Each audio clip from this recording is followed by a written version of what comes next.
Ladies and gentlemen, boys and girls, welcome to Oz Machine. It's not Oz Machine. Not today. Today it's just streaming with Big Dano.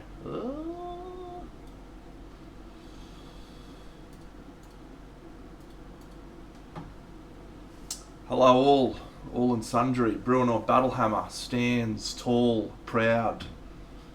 We've got an exciting day today. We've got a show and tell.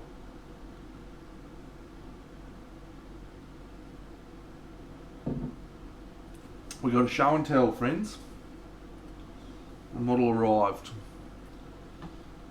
Jim's early on this. He's early on the songs every time. He's like, let's fucking have a song, Dano, straight up. As tall as a dwarf can stand, mate. Come on now.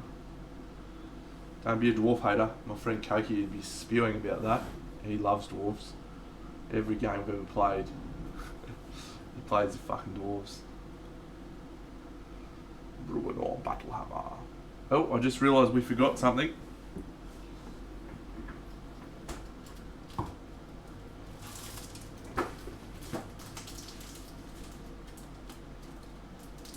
Yeah, look, I can respect a man who just appreciates the singing prowess of the big man. I'll buy this packet of cardboard. It's pretty good cardboard. And I use two sides. I use both sides of the cardboard. So I get 2 streams or more out of a bit of cardboard depending on how much airbrushing I do. And the packet costs $2. Pretty good deal.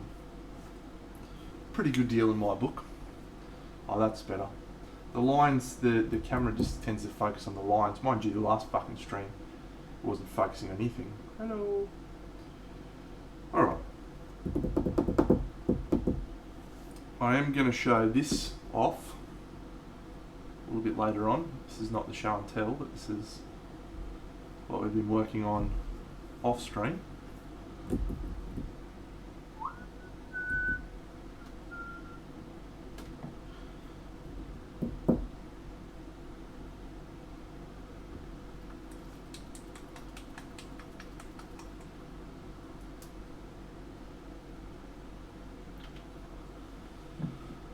Oh, hello Paul. I also hope everyone is having a great day. Very exciting day. Oh, better turn this light on. Very exciting day today. We've got a real show and tell for the first time since very early days of the stream. People who haven't been following for a long time wouldn't know about show and tell, but it's exciting. I'm very excited to talk about it. And I'm also excited to talk about last night's board game experience, which was fantastic. It sure is, Paul. It sure is.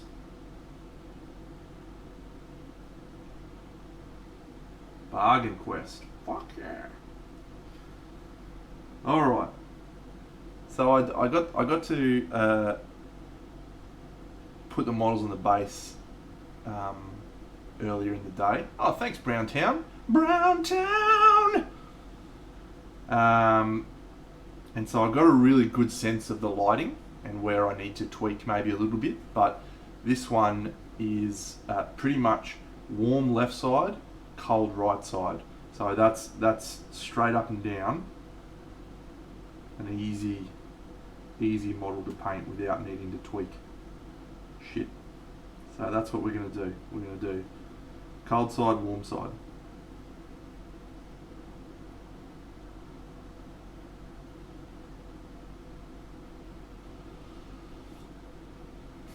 No, you're the bestest, Browntown. G'day, Kung Fu. We are feeling glorious, mate. We're here to do some exciting painting on my diorama. Get excited about giving away a little toy soldier. I am excited about it, actually. I think it's cool.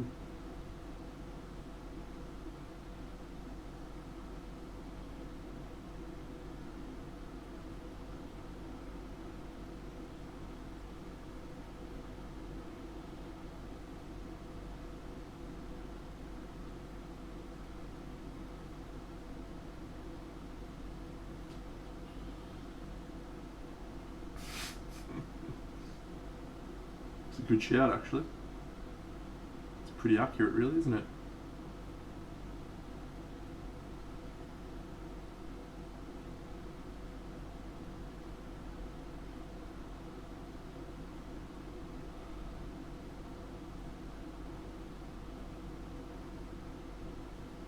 G'day, Reich Noob Painter. Welcome to the stream.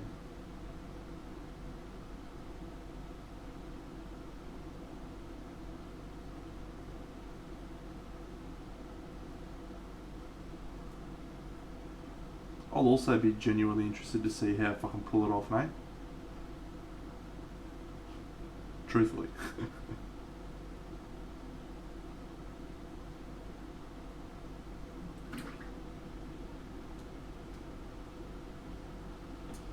Oh, g'day, Celery. My man.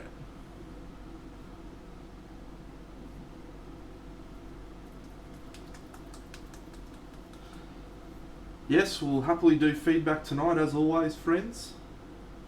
Feedback session is always on the cards. You may just have to wait for a bit.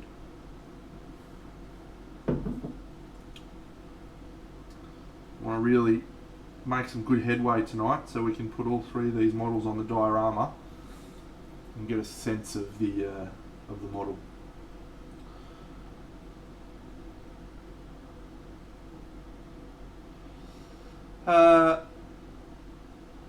Kung Fu, this is a pretty difficult question for me to answer because I've tried doing it in a few different ways. So when I'm doing the way I'm approaching it in this instance is I'm going to try and have highlights and shades for this side and highlights and shades for this side, and they're going to be different based on the colours that I'm using elsewhere in the piece. So that is the plan. You wearing little, yeah, cool. We'll just need to see how. This is a really challenging project for me to try and stream. Hi, Captain Carp, if I didn't already say hello. Because what I'm doing, and every time I do a project of this size, of this scale, is a big learning experience for me. Because I think anyone can paint one model and have it be sitting in an environment and feel like it makes sense. Trying to paint 6 models and have them exist in an environment and feel like they all belong in the same place is harder than it sounds, in my experience.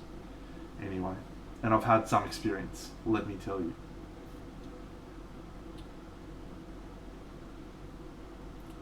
What colour do we think Bruenor's thing would be? I don't really remember any conversation about colours in the books. I feel like given Icewind Dale in the snow, we should definitely go for a cold grey somewhere, but with the armour it's also going to be a grey colour, so we want to have maybe a dark colour to contrast. Mithril Hall was like in the middle of the mountains.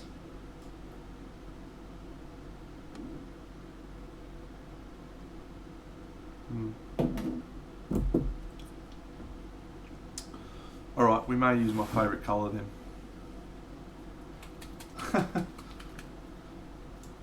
I hear you, mate.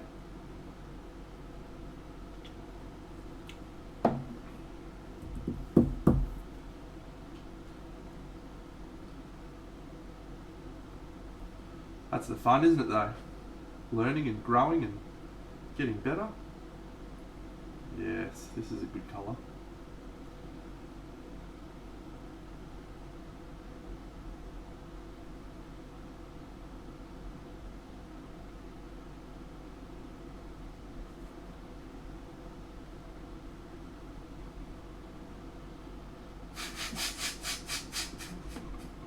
That's the funniest thing you've said, Paul.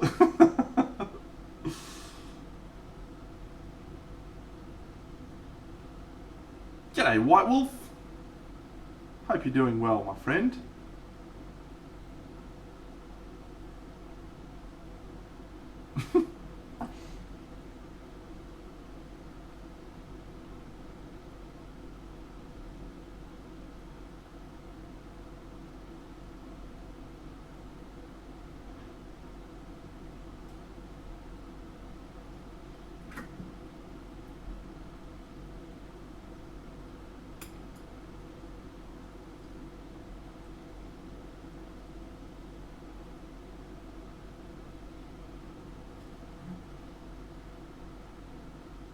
I think that's the lesson that you got to learn with painting. If you focus too much on the result, then it can be stressful and frustrating and stuff. The more you just enjoy what you're doing and have fun with painting, the more you relax and enjoy it, and then what ends up happening as a byproduct of that is you end up getting better anyway.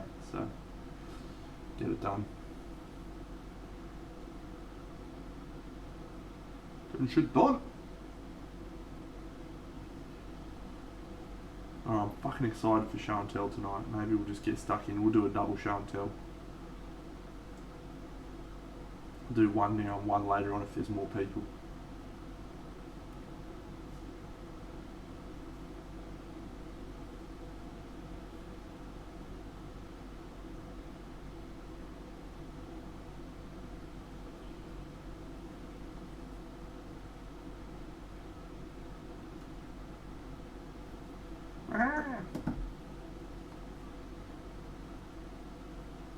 Oh, Topulus. I haven't seen your updates on that, I don't think. I also don't follow you on social media, so that's probably why. Unless I catch it in the Kingdom Death Discord. Alright, here we go. Here we go. Show and tell time. Get excited!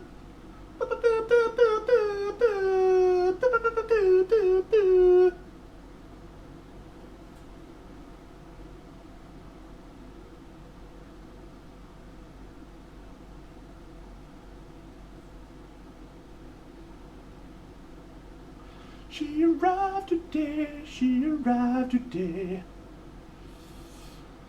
So this is done by Will Paints on Instagram. Yeah, really neato model to look at. I've got another model sitting up there that I'm going to pull out in a moment, and I'm just going to explain why I say that. Yeah, look, it did the rounds. This is actually the box art for this particular model. So I'm going to do two things. The first thing I'm going to do, which I think will highlight some points, well, we'll see if it highlights some points that I've talked about recently a lot.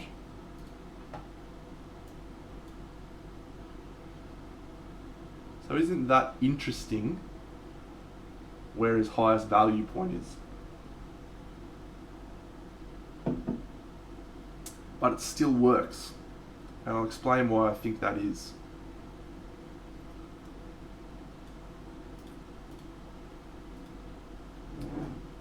And I think it still works because the highest variation of contrast on the model is the eyes. He's got the black, almost pure black around the eyes, and then he's got the white in between that. And I feel like that is the highest area of contrast, so that's the highest area you look to when you're looking at it.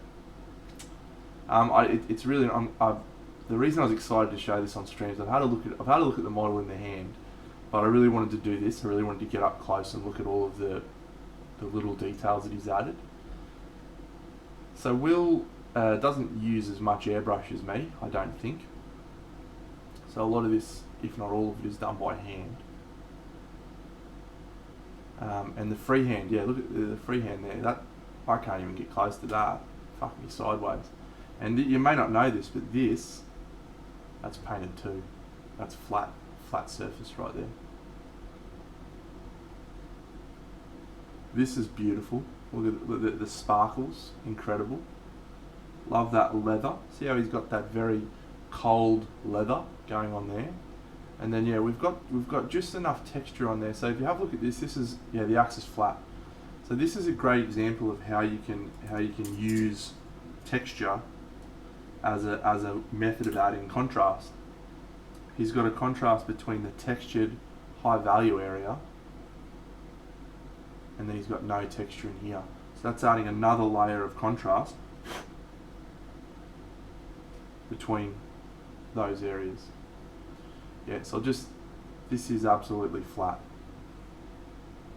There is nothing on that axe, sculpted on that axe. It is a smooth surface. So I've talked about the models I buy, right? I like to buy models from people that I feel like showcase their strengths as a painter, and I like to buy models for things that I want to study and learn how to be better at. And I think he's done the tattoos like so far and above anything I could ever do. But if you have a look at this one, right? So this one here, and just have a real close look at it. It's wonky as shit, right? But you don't notice that because you're just blown away at the actual intricacy of it. So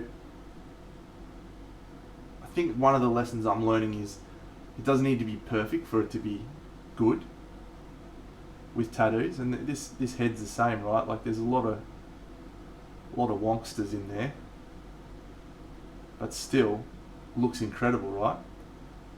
This hair's a good sort of study. There's not that much contrast in that hair. Not that much. You've got this subtle orange, like I'm guessing that's airbrush there that he sprayed over the top of that. But you look at the amount of contrast he's got in the skin tone, not a lot. You look in the metal, pretty significant amount of contrast.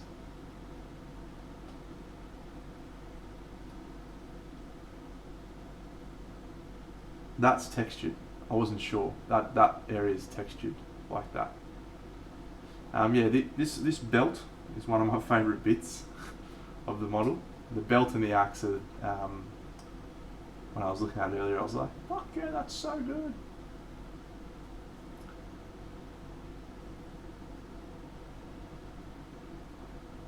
Indeed. That's a good mentality to have. So I grabbed a model of mine out, right, because I thought this would just be a bit of an interesting comparison.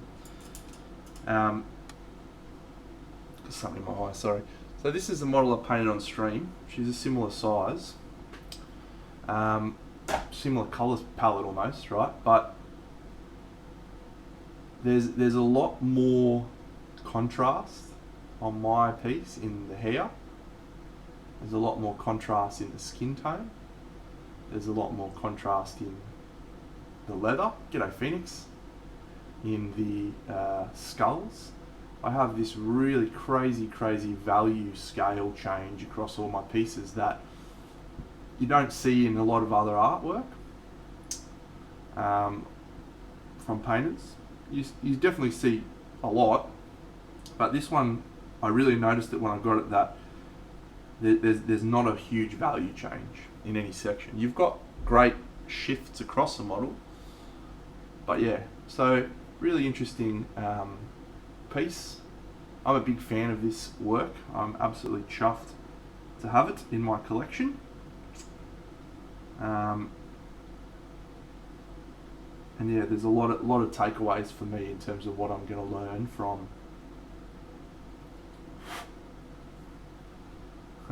I didn't even notice this before.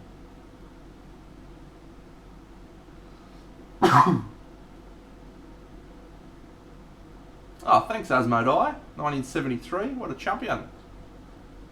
Look at that, how good.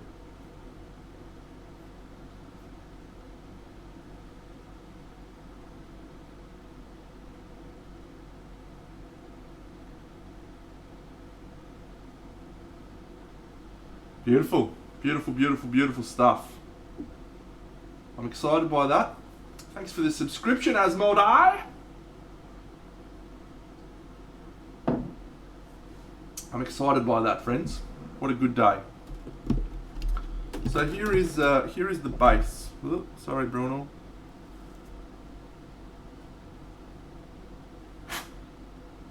here is the base.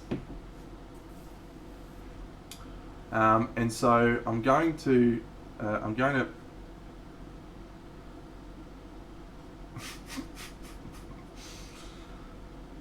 later on we're going to put the models on the base so we can see the lighting, but I just wanted to sort of try and show you this without causing too many problems, how we've gone the dark to the light.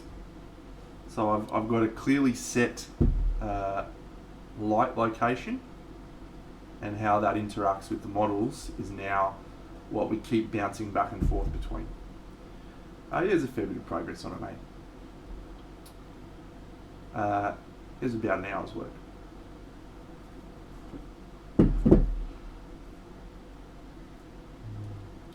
Fuck, I'm the best sometimes though.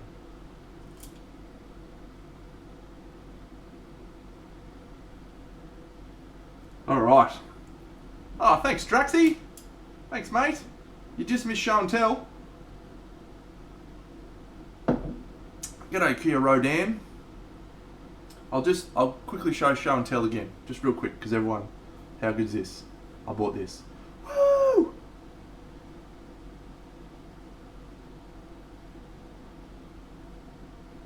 Yeah. She's so great. I love her. Sit up there. I don't actually remember what her name is. Something lady.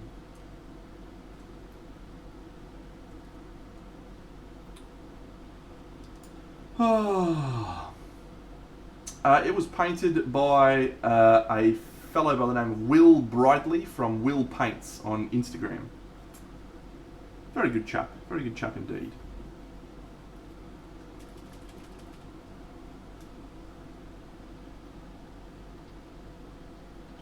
It was an hour's worth, mate. I'm sorry.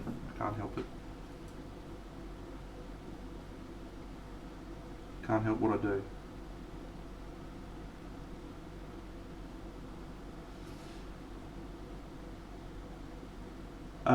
Yeah, Phoenix, it was one of the observations I was making before, that there's a lot of there's not as much contrast as like what you feel like there is. So it's always great to get these artists' models in their hand, look in detail, understand how they did things, why they did things. Yeah, it's awesome. I would definitely recommend Model Color. I feel like they sit in a really good spectrum of what the properties. They sit sort of in the average spectrum for all of the paint properties. They're not completely matte, but they're not completely satin. They're not super thin, but they're also not really thick. They have nice coverage. They taste nice. Just overall, they're a good middle of the road painting paint. So I very much recommend them. Yes.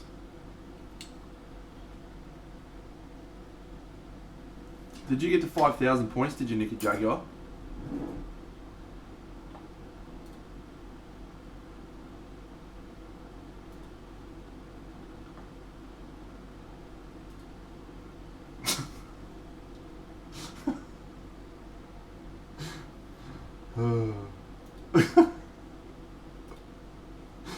How do I unban him? I'm gonna unban him.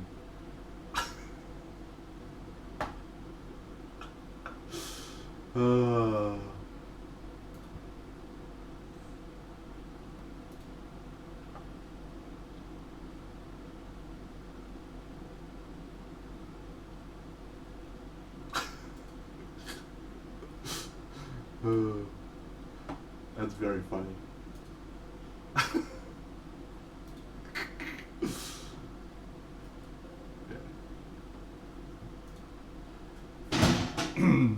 I'm very happy with that. He's got to do an unban request. I better send him a message.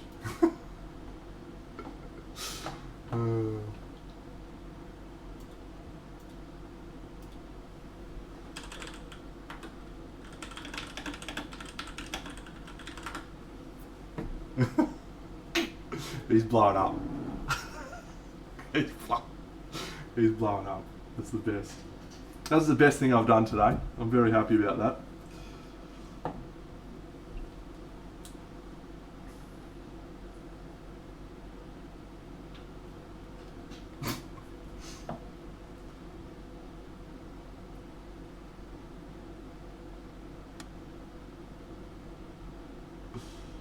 My work, so I say this with absolute and utter truth and no word of a lie, looks significantly better. My photos are very bad and they tend to make my work look a lot scratchier. It does tend to come a bit smoother in the hand, and the contrast pops way more.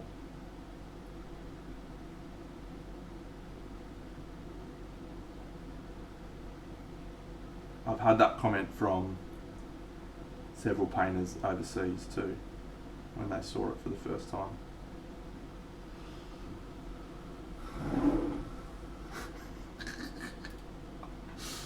I gotta find our own band, that's fucking so good.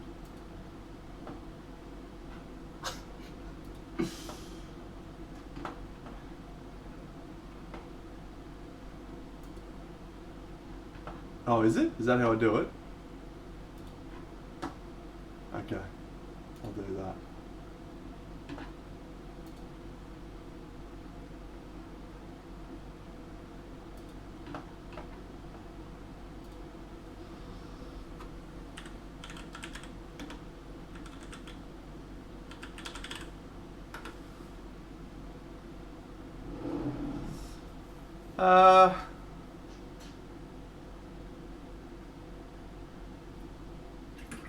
It is a scale 75 dwarf, yes.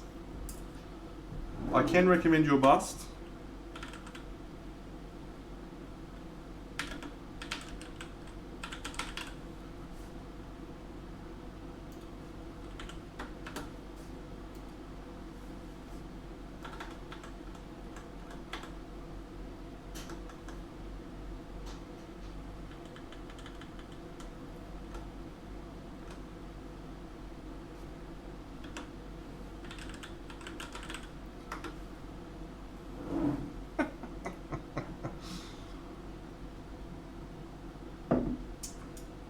So one thing I said a little while ago is don't buy yourself one of those academic busts.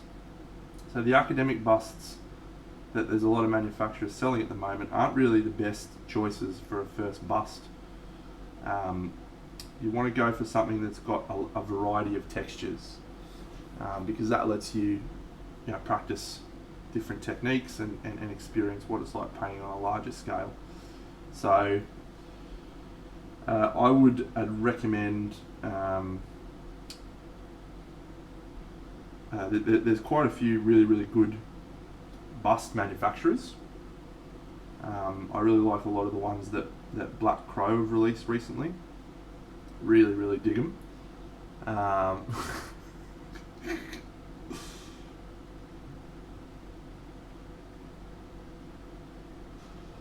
Yeah, look, the number of bust manufacturers out there is many and varied.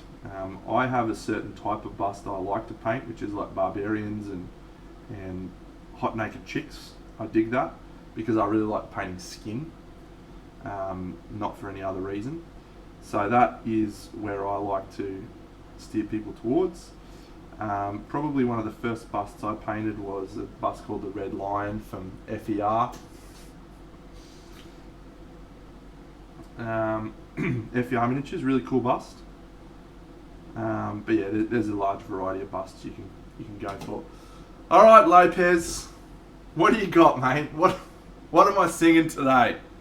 You idiot.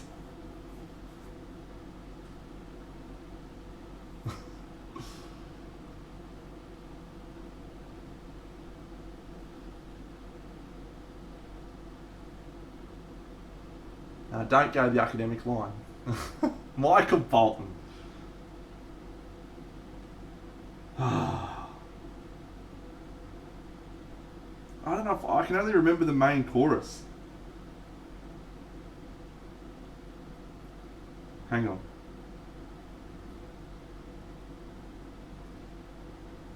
Was that the one where he's standing? Was that the one where he's standing on the cliffs, or is that a different one? Michael Bolton.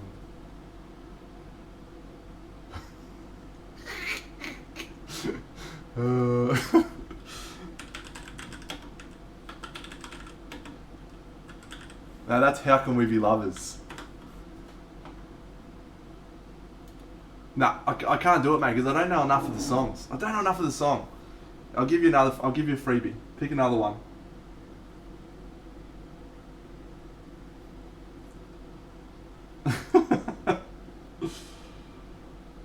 I don't know enough of the lyrics to that. I know the chorus pretty well on that. I'm on a boat and it's going fast and got me a nautical theme. Take me to Afghan. I'm the king of the world on a boat like Leo. If you own the show, then your show not real. Shut the fuck up. I'm on a boat. I'm on a boat. Don't you ever forget. I'm on a boat and it's going fast. That's about all I can remember from that song.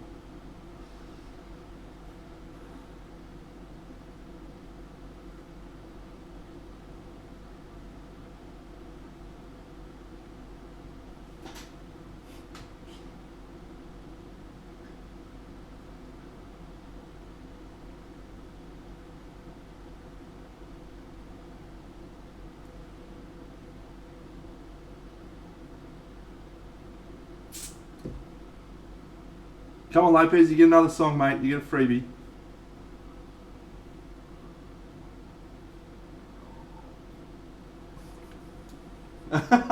Can't do the dance moves. Oh. I'm on tonight, you know my hips don't lie, and I'm starting to feel you, boy. The attraction, the tension, don't you see, baby, this is perfection. You know I'm on tonight, you know my hips don't lie, starting to feel you, boy. Come on, let's go, real slow. Hey boy, I can see your body moving, and it's driving me crazy.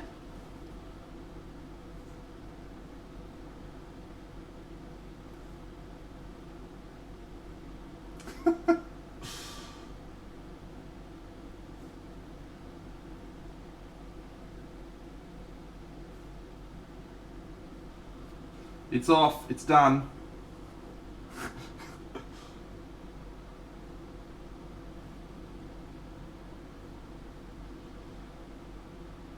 And I hope that was worth coming on and watching me gibber for 5 days just so you could get me to sing 20 seconds of a song.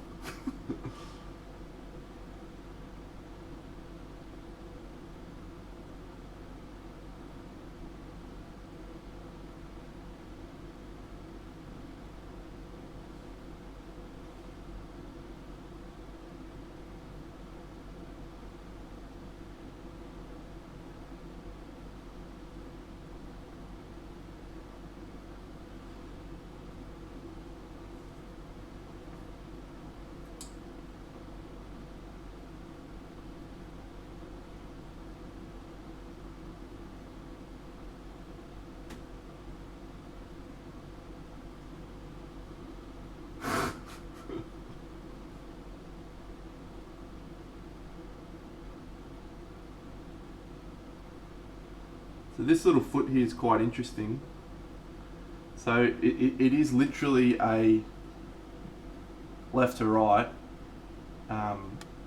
sort of angle that he's standing on with the lighting, but so this section here is in the shadow, but we've got probably this little bit here which is going to need to be in normal light, maybe a spot of this, but this shoe is also far enough over that it should be in normal light. So you should always look at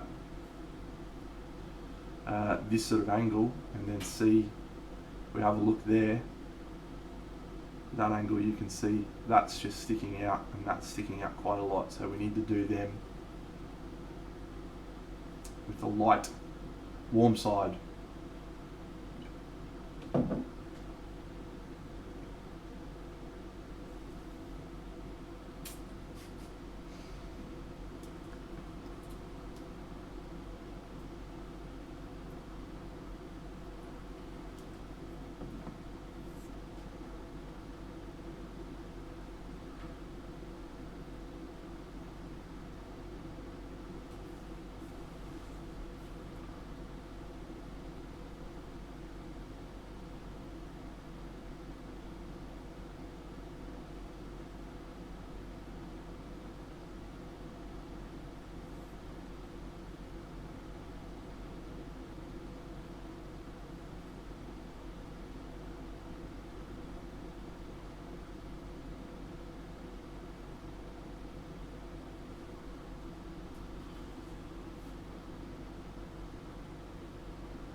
I really like this model. I really like painting non-metallic metal, so this is good. It's a good fun model to paint on. Oh, don't do it, mate. Don't do the recast. I'd never be able to call you friend ever again. I'd have to call you random guy on the internet who's destroying the hobby!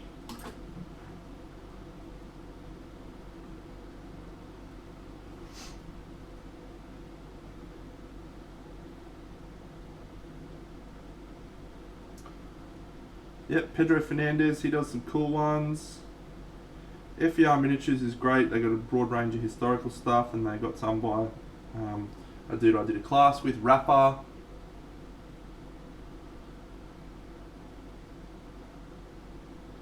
I didn't see that video, no.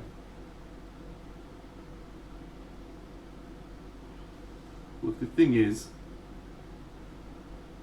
anyone can justify something to themselves if they want it to hard enough. If they want it hard enough, they'll justify it.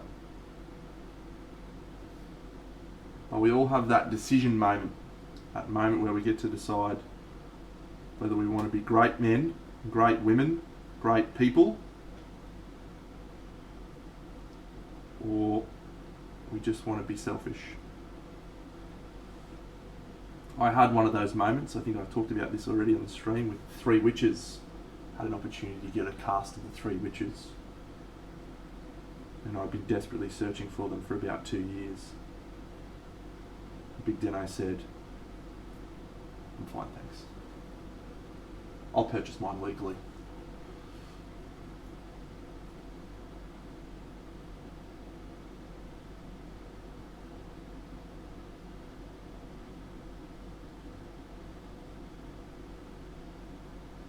And I did end up finding it, which I like to think is the universe's way of rewarding me for my decision.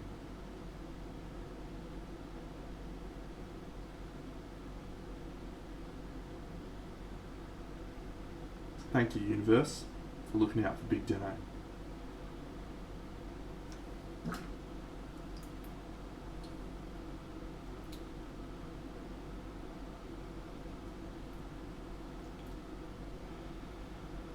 Yeah, look, it's a really big, not easy to unlock issue in this, because it's going to happen, right? And if there are people who are like, well, I want that model, I can find it, I'm going to buy it, then that's a concern. So how do you prevent them from getting access to your models? Well, you can stop certain people from buying your models, but then you're just harming your income. So the best way that I've seen to combat it is what Lucas Pina does, Spira Mirabilis. He accepts that there's probably going to be some recasting of his models at some point, but the way he gets around that is by getting people to purchase in a window before he sends any copies of any models anywhere. So he makes all of his money before anyone receives a model, and he moves on to the next one. It's not a perfect fix, right? Still going to get recasts, but yeah, it's just the challenge.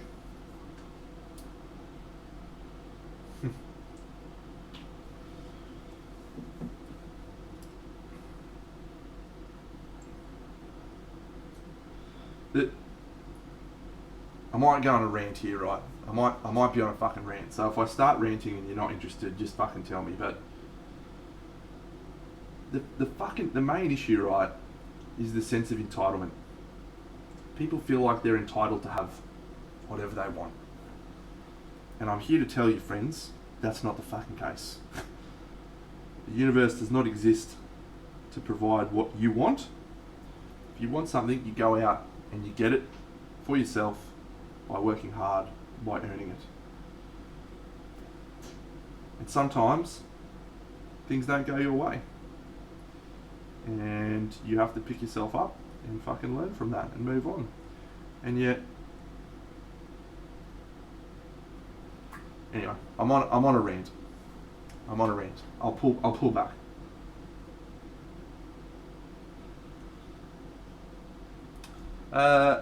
Most places do, Paul. Most places do. But yeah, the issue that a lot of manufacturers are diving into right now is that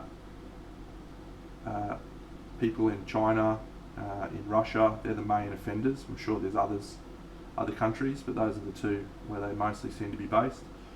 Will come out and purchase a copy of that model, and then, thanks Drunken Gorilla Painting, and then make a second-hand cast of that copy, use an inferior resin, usually, make casts with less quality, usually, and then sell them for significantly less. And why it's frustrating is, and I did a class with Raphael Pica from Massive Voodoo, right? And as he was teaching me, one of the other guys from the Massive Voodoo studio came in and he was like, "Oh man, I got that model you were looking out for." And what they'd done is they'd found a site that they thought was doing recast models, and so they'd bought a copy of it to see what the quality was like, and the quality was fucking awful. So he was blowing up about it. And the reason he's blown up about it is because he gets $0 from that. He's the one who's invested all the time and effort and energy into designing the model, creating the sculpt, doing all the hard work, painting a box art, promoting it, all that sort of stuff. And some nuffy in wherever they were just picked it up and purchased it and then starts making money off it.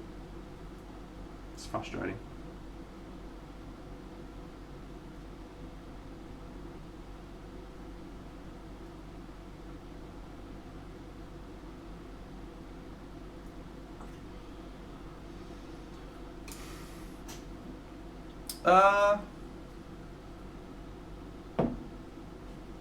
Hey Dr. Flink, you know what I recommend, White Wolf Ranger? I recommend you practice whatever you want to practice on, because it doesn't matter, it's all helpful. Just paint what you want to paint. If you see a model you like, buy it and paint it. That model is a 28mm model. Like I saw some of the new Games Workshop's Shadespire, whatever the new Shadespire thing's called, yesterday. The little elf warband. And I think we're going to be painting some on stream. Because I dug them a lot. A lot.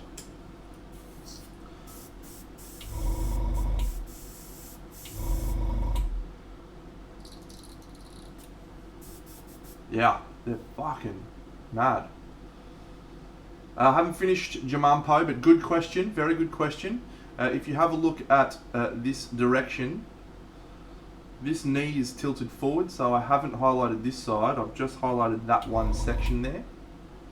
So, but it's a good question. We're going to continue to do some airbrushing to fix a lot of these issues right now.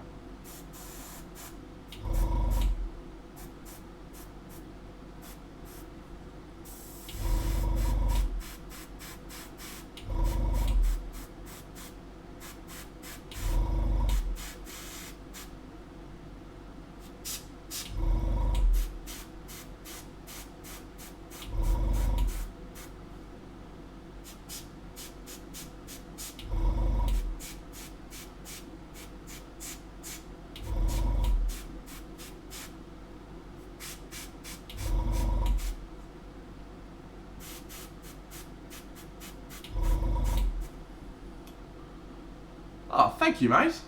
That's awesome. I love Spain. I was in Seville in 2019. It's the best. And we also went to a little town called Merida. That was awesome too. Loved it.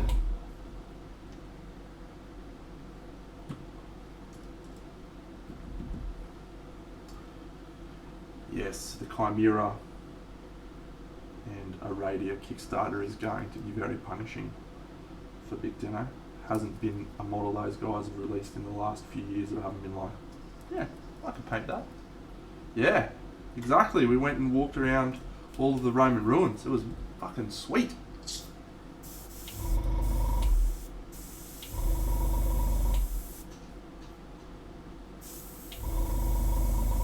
This is the power of the airbrush, right? Look at this. Look how close I am. I can get...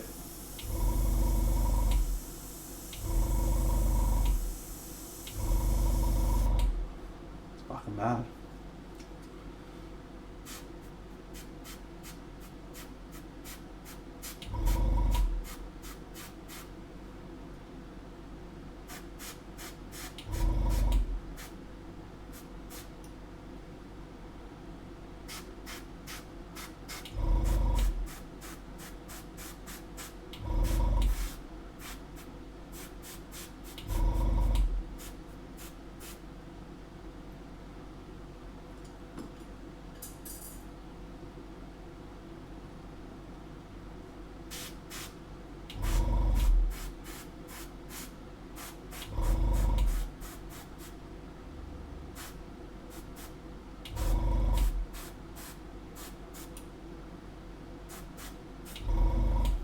Thanks, Fazoid.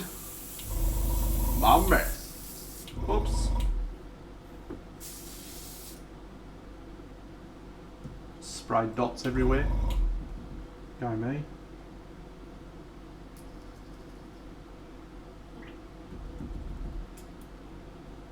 Yeah, I don't know what size needle it is. It's a small one, but it's just the generic needle that comes in that model.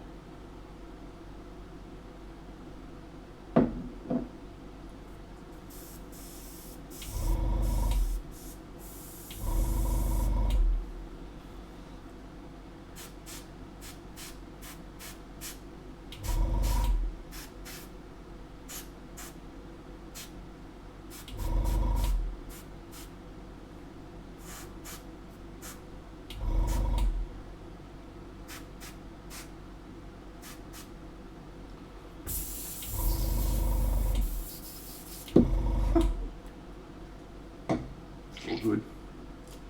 At least I didn't have my little model I bought today sitting down there. That would have been disappointing.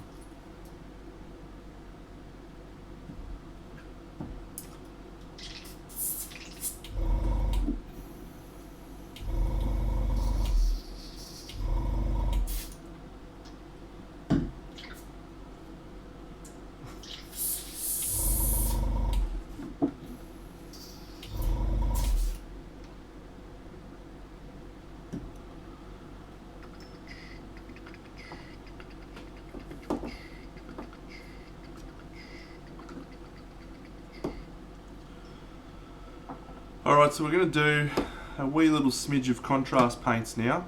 As you all know, I'm quite partial to a contrast paint. But we're gonna actually mix some colours right now because we need a cold metal colour and a warm metal colour.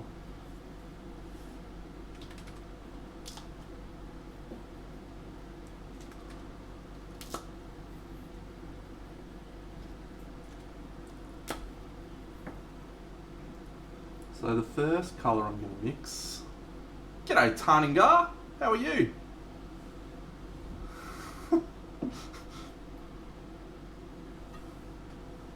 It's a beer tonight, not a kombucha. I do like a kombucha, thank you for noticing. Alright, so the first colour I'm going to do is the warm side. So I'm going to take a little bit of this colour, which is Griff Charger Grey. So this is the main colour that I want to tint the metal with. Excellent, thank you. And then I'm just going to add a smidge of this yellow which is going to give us a green colour, but that's okay because we want it to be green, because that's what happens when you get blue and yellow.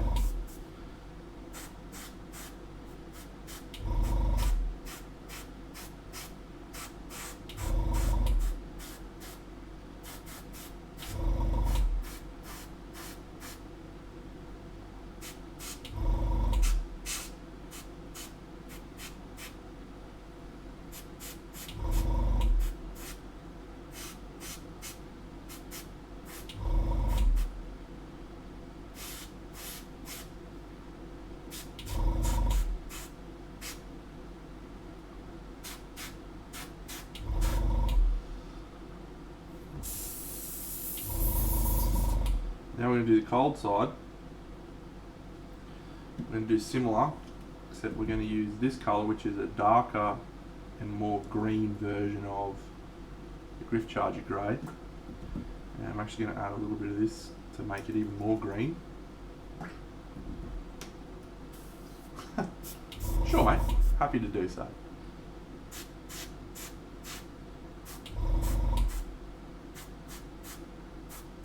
My girlfriend and I have actually got Sweden and Norway on the plans for next trip. I didn't do it last time, so.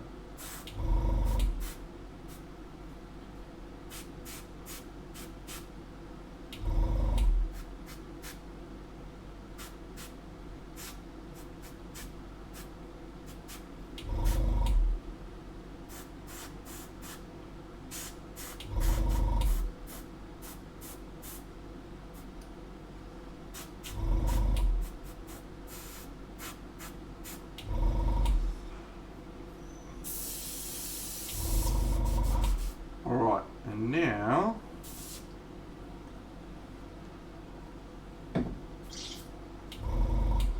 beautiful.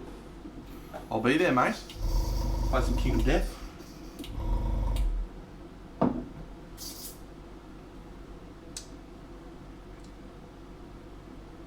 now I'm going to do an all over tint of just this colour. And I'll put a lot of paint in here. And I think we'll finish. This is how we ended in tragedy last time. I might just add a little touch of black to that. Not too much, because the black is very powerful.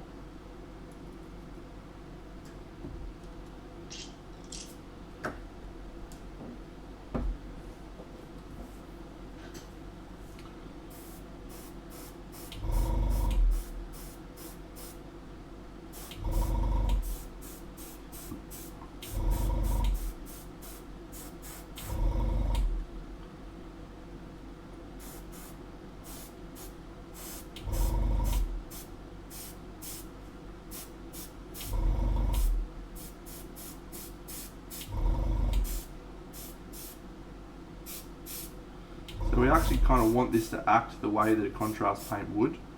So we're just putting a little bit more on there so that it sinks into the recesses like it normally would. Thanks, mate.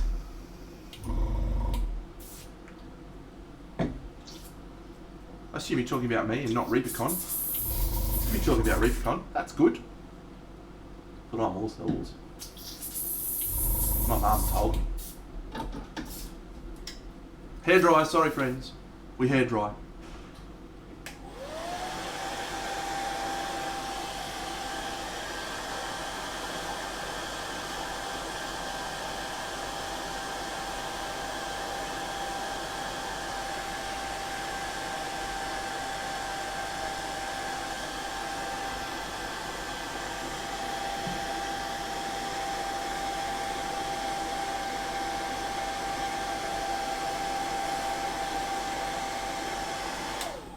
The black probably killed it a bit more than I would have liked, but that's okay, because we can just do it again.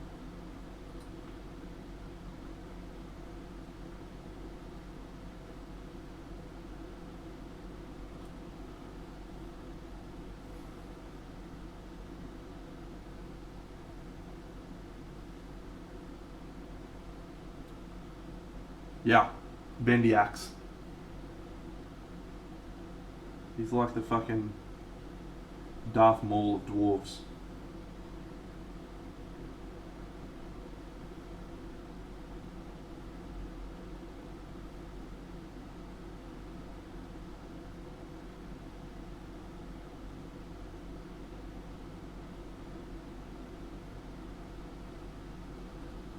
Dooku, thank you. Hey, you got my reference though. That's good enough.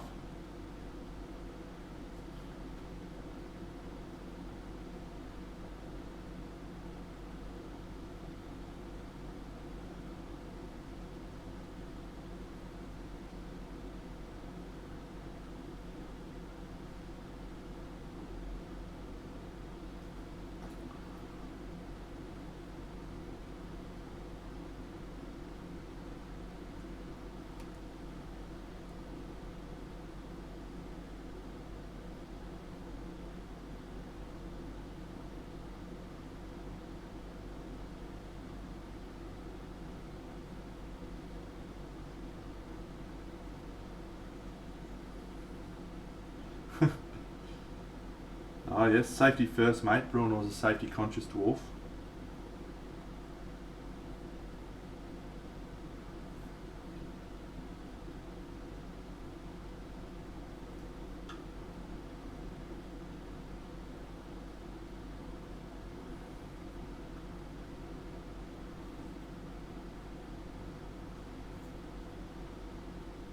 This is a really interesting metallic surface to paint, by the way.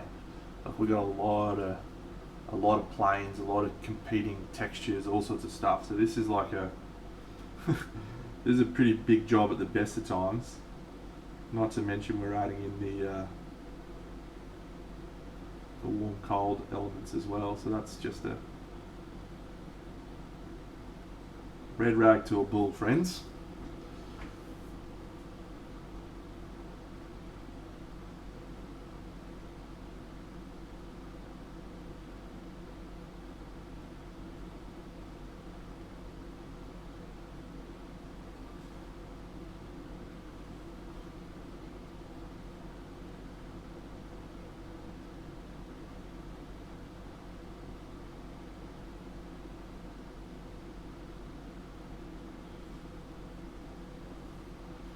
So let's talk about Bargain Quest. Played Bargain Quest last night at our games night, our regular games night. It was a hit for me. It was a fucking hit. I play a lot of games, as I'm sure you guys have figured out by now, the amount of games I talk about. And so we've got a pretty good handle on what we like and what we don't like. And something about the game sort of was like, oh yeah, I like the artwork, I like the, I like the premise. It just looks like cool. We were pretty sure we were going to like it, but I did not expect to like it as much as I did. So in Bargain Quest, you play as a shopkeeper, and you have a little fold-out shop that has absolutely no impact on the game. It's just a little piece of artwork that you have your stuff in, and you are constantly turning over different magic items. Each round you get to draw a whole new bunch of magic items. It's a draft, which is another mechanic we really like. And you have certain heroes that are there adventuring to defeat a monster. And so they're currently travelling around your shops to find equipment that they can use to help them defeat the monster. So the game is effectively split into 7 phases or something ridiculous, but really there's only 3 that matter. The first, you have to decide which one of your items you're going to put on display. So you only have 4 items at the start of the game. You have to put one of them on display to attract the heroes to your shop. But the way the mechanics work is each item has that it's usable by certain classes of character. The generic D&D stereotypes of mage and thief and blah blah blah blah blah. So you have to decide which one you put on display. And that means that you will only attract those types of heroes. So you can get around that by choosing an item that everyone wants to use, like, for example, a wineskin. That'll attract everyone, like every hero will be able to use it, but it's not as popular, so you won't get to pick which hero you want first. And then when the hero finally gets to your shop, each player chooses a hero in order. You may find that the hero you wanted has already been taken by someone else, and so all the items you've got in the shop, you can't sell to him because he's not that type of character class. So you have this really fascinating dynamic around which items do you keep in the draft around attracting heroes to your shop. But then if you attract a hero to your shop that is of a certain class that you can't then sell items to, then you make no money and the fucking hero dies. So the second component is you sell your items to the guy, which is mad, and then he goes off and fights the monster, and each of the monsters have a different ability and stuff. They have a certain amount of damage that you need to do a wound to them, and a certain amount of damage that they'll do back to your heroes. And each hero attacks one after the other, and they each have to try and do a wound to him. You have to do the number of wounds to the hero, or to the monster, equal to the number of heroes, and they each hit and try and wound. And if they don't, if they do a wound, that's great. You get an experience point or a victory point. And then if the monster hits you back and you survive, you get another victory point. And with their ability to survive, or their likelihood of surviving, is dependent on the equipment that you've sold them. So there's this awesome like push-pull dynamic around which items do I keep in the draft to attract heroes to me, which ones am I then going to sell to those types of heroes so that they'll survive, so that I'll gain victory points towards the end of the game. Not a long game, only went for about, we played 2 games of it last night, only went for about an hour and a half each game, so really quick and fun. But yeah, it's a hit for me. I really liked the thought process around which items do I keep in the draft, which hero do I want to try and sell to, what's my backup plan if that hero gets taken.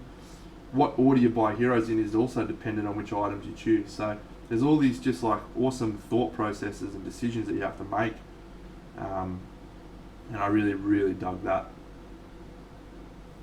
So it was a cracker. Up there for me this year. I've played quite a few games this year, new ones, and Maracaibo is definitely still my number one of the year thus far. But Bargain Quest's on the list for my top 5 of the year, maybe. Should be very interesting. Because I don't normally favour those little light games. They're not normally something I go for. Really fun little game. Like, one of the items is called an invisibility cloak, and the artwork is just nothing, it's blank. And then one of the special rules is you can't put it on display. Fucking, we cracked up about that. I actually heard a great story last night too that I'm going to try and tell, but I'm going to tell it quite poorly. But it resulted in one of the funniest things I've ever had happen last night at games night. You know how you do that laughing thing sometimes where you're laughing so hard that you can't stop laughing, and you have to walk away because you can't breathe and you feel like you're going to die? Well, I had that last night. So let me tell that little story now, actually. Story time begins. Story time with Deno begins. It's not gonna blow your minds the way that Peter Blom did, but we'll do our best. So we have it's I don't know if I should tell it because it involves a dude having a yak, which I don't know if that's family friendly viewing. Well, I suppose catfishing a dude for 6 months probably isn't family friendly either. Alright, so So I was Freezy is one of the guys I play with. He told us his story last night because we'd been talking about vomiting for some reason, and he basically says to me, "Oh fuck, I had the funniest thing happen a few years ago with one of our other mates, Stratty." And I said, "Oh, I've never heard this story." And apparently Stratty, the first time he'd met this other guy, first time ever he'd met him, he tried to eat a sausage, just eat a sausage, and he got caught in the back of his throat, and he vomited up the sausage. Sounds very innocuous, right? But this was the first time that he'd met this guy, this other guy, other mate of theirs, and he was like, "Why is this dude fucking vomiting over eating a sausage?" So the next, the funny part of the story happens when these guys went out for an awesome band. They'd all been hanging out for it. They'd all sort of become pretty good friends, and they were like, "Let's go out to this band. It's going to be like the last time they're playing in Brisbane or some shit." So they were all excited about it, right? And they decided to go out for a restaurant before they went to the concert. And so they're like, "Oh, where should we go?" And let's go to this little place here. It's like a ribs restaurant. And they're like, "Oh, Stratty, you're going to be alright, mate? You know, they've got sausages around. You're going to be okay?" Stratty's like, so they go to the restaurant and they order, ribs, because it's a ribs restaurant. So Stratty orders his ribs and stuff, and they're sitting down at the restaurant, and just totally normal situation, nothing weird happening. They get their meals, and Stratty starts eating his ribs, and he just starts looking around really weird. And he's like, "Oh, I got it caught in the..." Like he's got something caught in his throat again, but not like he's choking. He's just like this. Anyway, so the other guys are just sitting there eating their fucking ribs and their burgers or whatever, and just like having, chin wag, and Stratty's just doing it for like a minute and a half. They're like, "Are you alright, mate? You fucking alright?" The next minute he grabs a cup and he just starts vomiting in the cup at the table that they're eating at. And apparently he just kept going, like he just kept vomiting in this cup. And the other guys are like eating their ribs and looking around at this dude who's having a full yak at a restaurant table.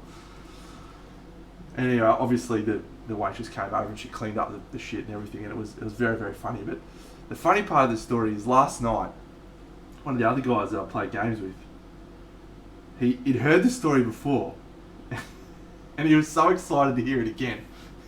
He'd had a drink of his cider, and he was just waiting for Freezy to talk. And then he spat his cider across the whole fucking table, across Bargain Quest, across Freezy, across himself. He just spat it all over himself last night. He fucking lost it, because he'd heard the story before and he loved it so much. And that put us into hysterics last night. I've never laughed that hard in a long time. Absolutely cracked me up. Anyway, Bargain Quest, even when covered in cider, highly recommend. Gets the Deno seal of approval.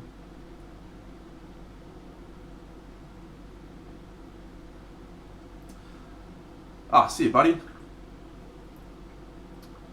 How bad are vomit stories, by the way? My dad, when I was a little tacker, obviously I was a baby at one point, quite a large baby, but I was a baby, believe it or not. And my dad has the weakest stomach, just an awfully weak stomach. I'm not much better than him actually, but I get by. Well, when he was younger, he used to have to change my nappy wearing a like a mask, because he couldn't hack the smell. And my mum said she came home one time to find Dad changing a nappy, and he was like wearing a mask. He's like vomiting into his handkerchief that he wrapped around his face. So poor Franco, he's not a big fan of the vomit, and I've inherited that. So vomit stories, I'm never super comfortable with them, but last night it was very, very amusing indeed. Mostly because of how much Wedgie lost his shit.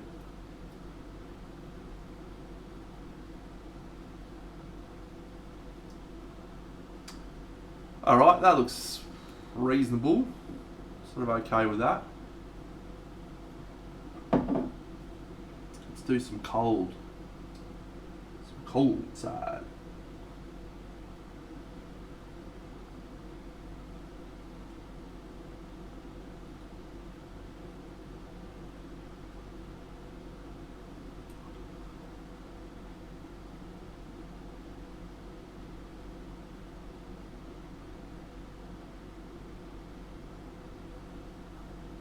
Oh, awesome, Drax.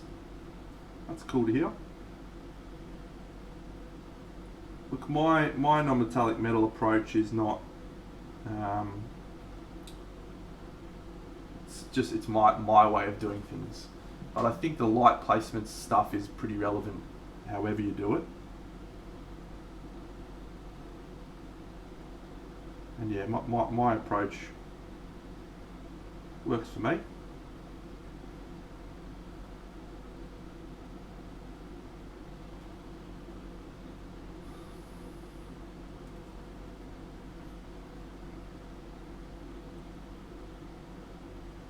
So I think it's good that it scares you, White Wolf. Like, if you try and do something that you're scared of, and people always say, oh, got to get out of your comfort zone, you've got to get out of your comfort zone and do stuff you don't like to do. There's a bit of truth to that, but it's not always helpful. You need to measure how far outside of your comfort zone you go, because the first steps outside of the comfort zone are called the zone of learning. So when you're outside of your comfort zone and you're doing something that's not much different, but a little bit different, then you'll start to learn. So you'll improve. But if you try and stretch too far outside of your comfort zone, you go into a zone called the panic zone. And guess what happens in the panic zone? You don't learn fuck all, because you just go into fight or flight response and you fucking run away. Not literally run away from your models.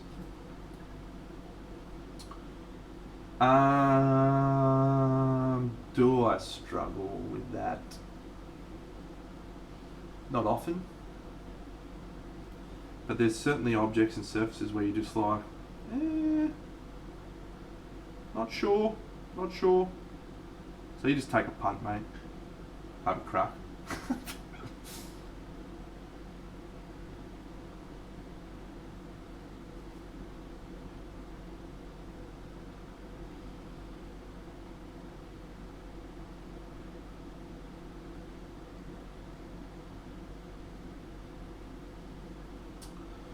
Isn't it exciting that we're giving away that model? So that's going to happen live on stream too, by the way, friends. It's on a day where I'm actually streaming, so that's a bit exciting. Pretty keen for that.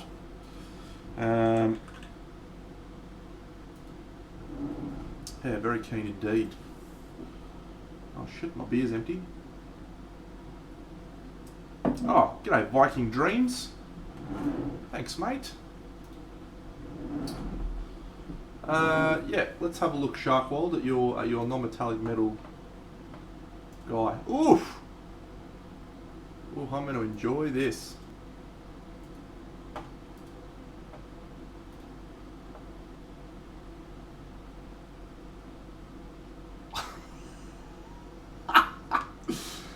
Oh, my girlfriend just sent me a message. Guess who fucking ate a dead bird on our walk? Oh, wow. That's very funny. Alright, let's have a look at this, friends. We're going to have a look at this model from Sharkwold.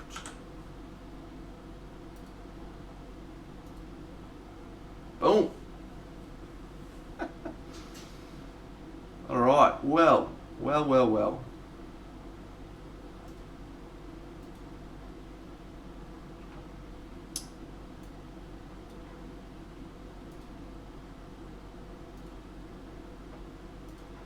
Let me ask you a question. How do you feel about it?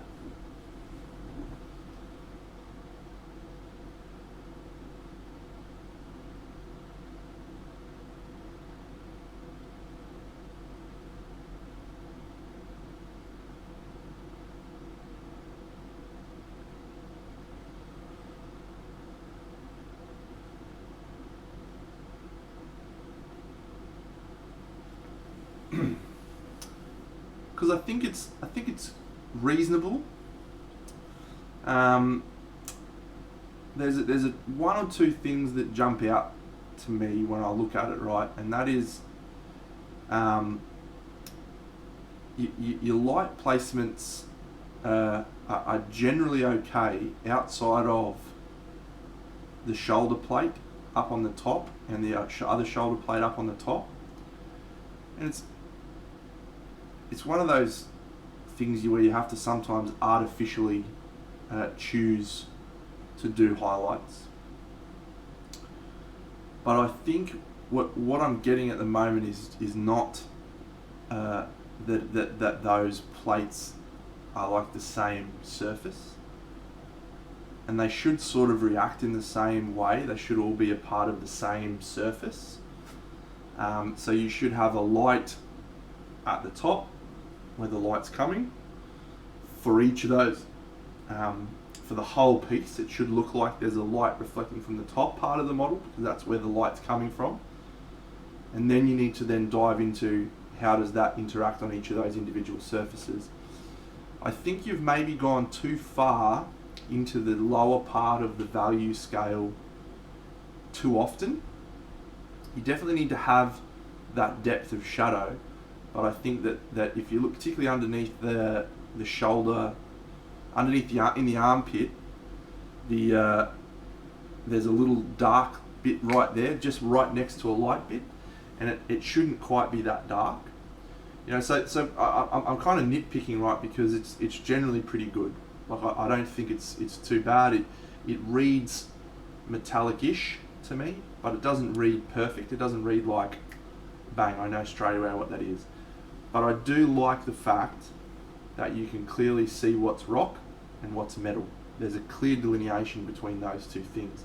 And believe it or not, that's often one time you'll see them using the same colour, and that you won't really be able to tell what's a rock and what's a metal. But yeah, so I think maybe just think for the next time, don't go back and do anything, it's fucking done, move on. But next time, think about the shoulders and the head being that focal point, and so having all of that sort of area be really high value, and then have more of the dark shadows in the contrast down the bottom, and maybe less stark straight black to or dark to white sort of sections. But it is reasonable, mate. Like, I'm not unhappy with that performance. You don't get absolutely shredded today.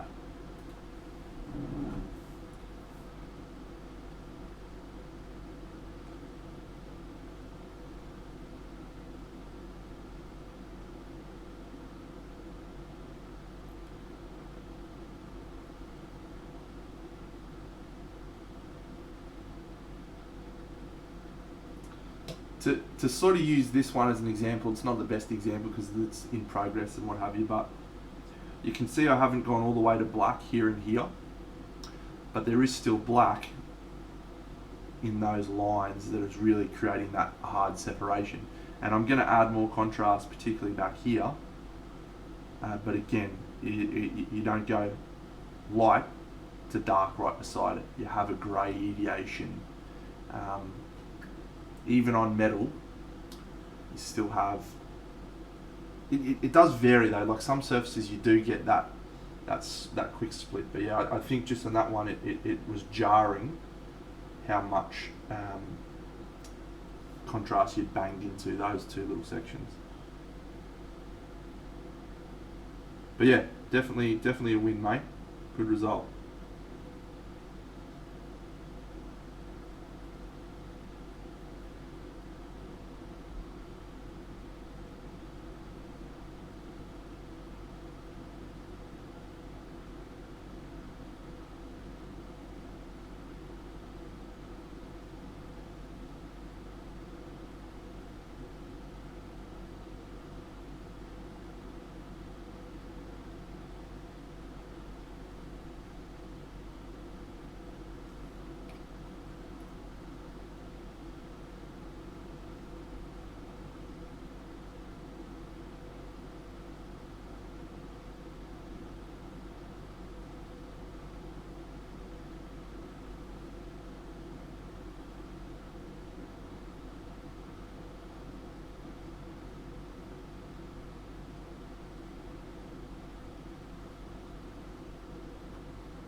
Oh, g'day, Rowie.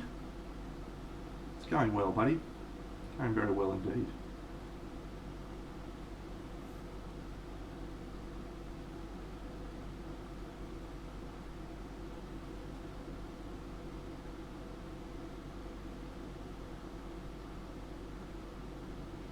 Yeah, I would like to paint some Crisis Protocol, I think, at some point. Being the big Marvel fan that I am. Maybe I'll caveat that actually. Being the big MCU fan that I am.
Yes, I am indeed a very, very big WandaVision fan. Final episode of the season this Friday. Fuck yeah! But we aren't allowed to talk about it on the stream. I've made a commitment that we will not spoil anything. We have a week's grace. So, not this weekend, next weekend we will go deep into WandaVision. It will be fantastic. We will go all the way in and talk about it probably for the whole stream because I fucking loved it.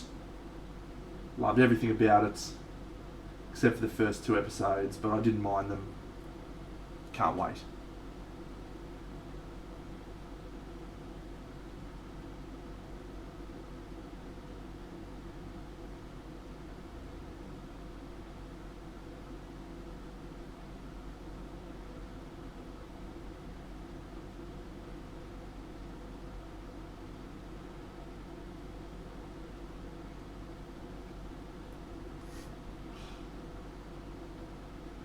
Dr. Flink, come on, mate.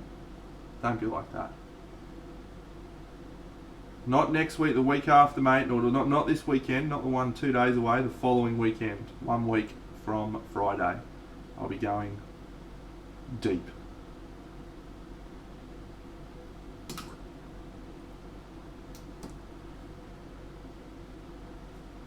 I 10 out of 10 recommend it though.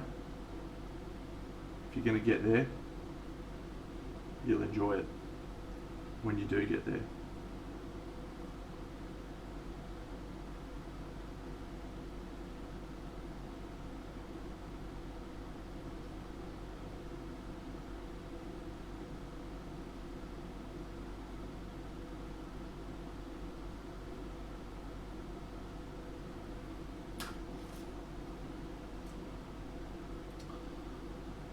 WandaVision. It's on Disney Plus.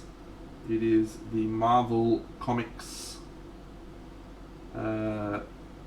universe first foray into episodic television, and it is a very interesting show. If you like Marvel movies and TV shows, or Marvel movies, and you followed them for a while,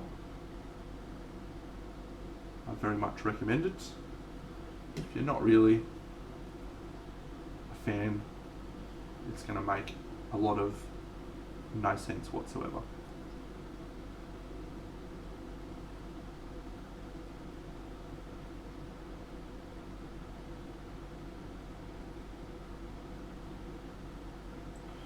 Here's a question for you though. So this is a show that one of my other mates was talking about. Old mate Cider Vomit last night. The Watch, based on Terry Pratchett's books, was on Stan. It's finished now. I haven't watched it. Has anyone watched it? Does anyone recommend it?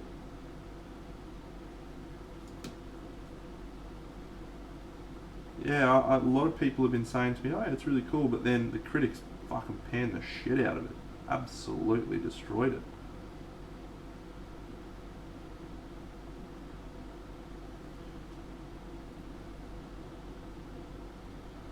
I'm okay with deviation.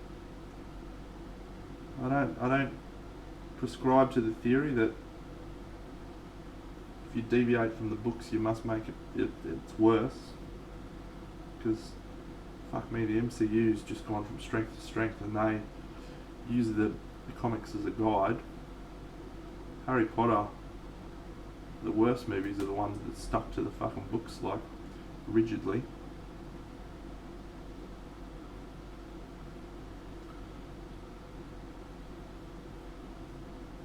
Everyone got a favourite Harry Potter movie? Thanks, Anabolic.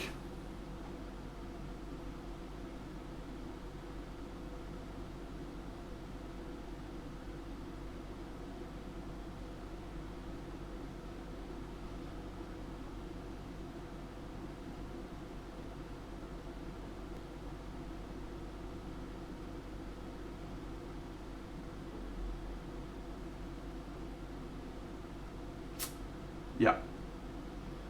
You are indeed correct, Sharkwald.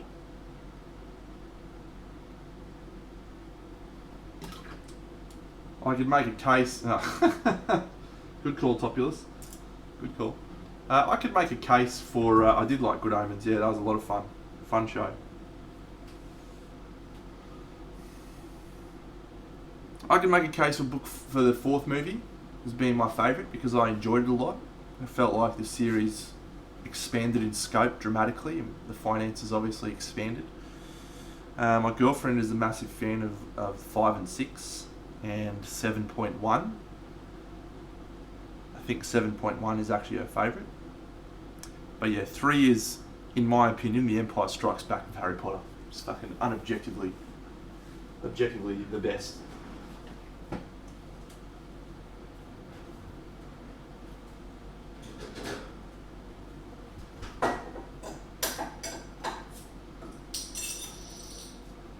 I can't believe you go at a dead bird. Oh, we've dropped some pilsner on the ground. Whoops. I'm having a good day today, friends.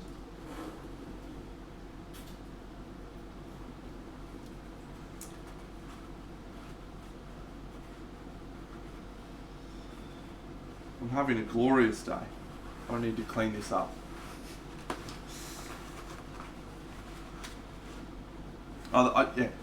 The reason I say I'm having a glorious day is right before I was streaming, I decided to clean my airbrush and I spilled methylated spirits all over my keyboard.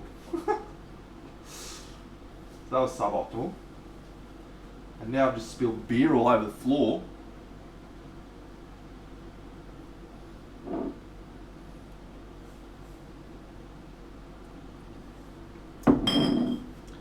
Movies 1 and 2, what happens when you have someone who wants to pay respect to the property that it was based on, but doesn't know any way to do that other than imitating it line for line, shot for shot.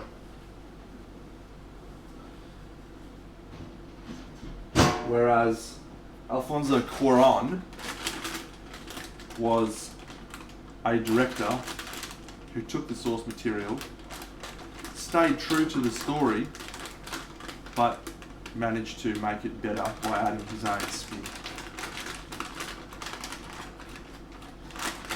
4, if I remember rightly, 4 was David Yates. Oh, maybe it was Mike Neill. No, I thought Mike Neill was 5. I thought David Yates did 4, and then and 5 and 6, 7, 1 and 7, 2. But maybe I'm misremembering. The only one that matters is Alfonso. What a champion.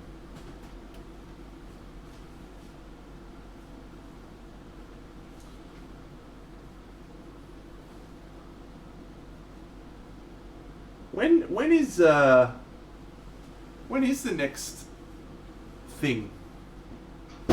You know what I'm saying? The next Fantastic Beasts movie due out.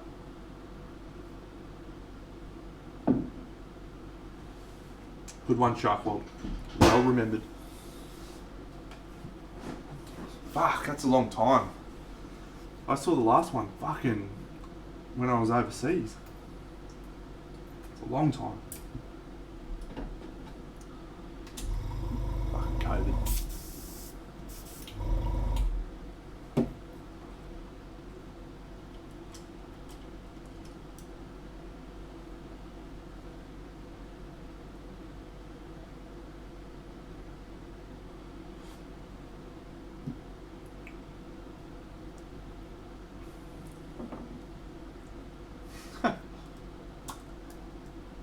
Yeah, I heard Mads Mikkelsen. He'd be a good choice, I think.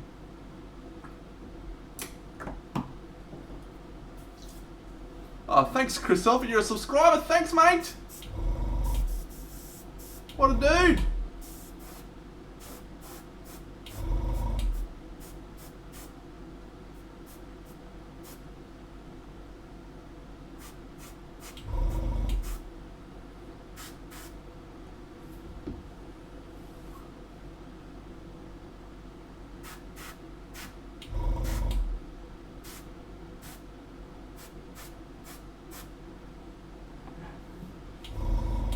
Yeah, he'll be tremendous. Hey, Hans Peterson.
Oh, thanks to the Grizzly Gentleman. Thanks for following my friend.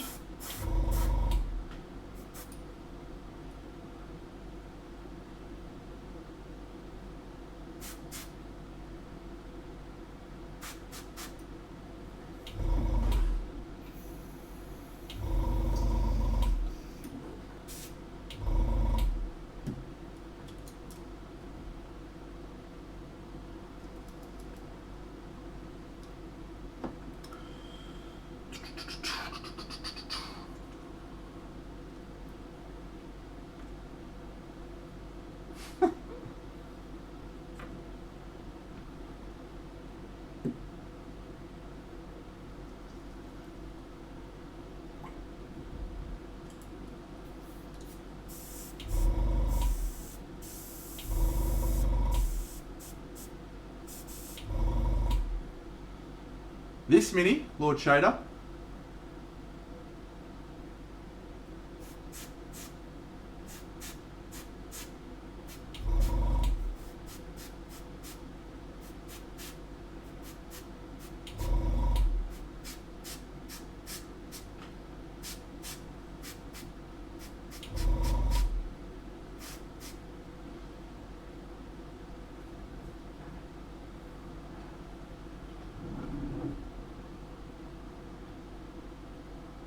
Should I mute myself?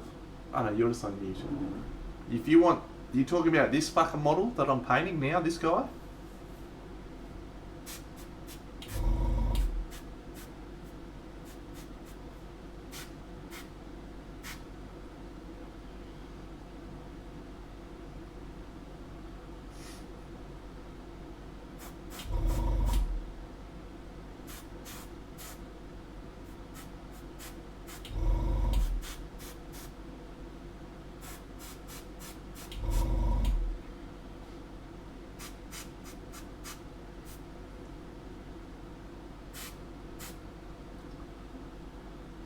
How do we feel about that, friends?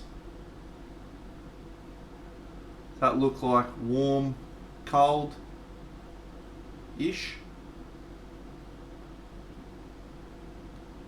Still not finished, but yeah, alright. Awesome. Thanks, mate.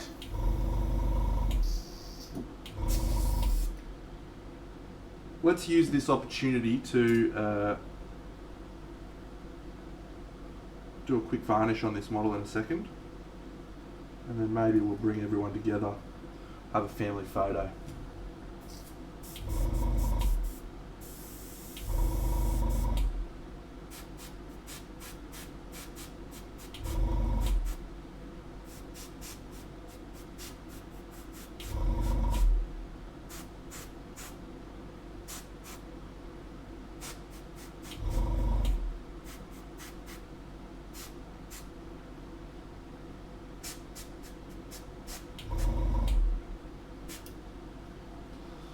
G'day, Chris P. How are you, mate? Cloth doesn't carry as much warm cold, right? Because you think about it, it's very rarely reflective in the same way that metal is. But we will still have some of that colour harmony and shit going on when we finish the cloth.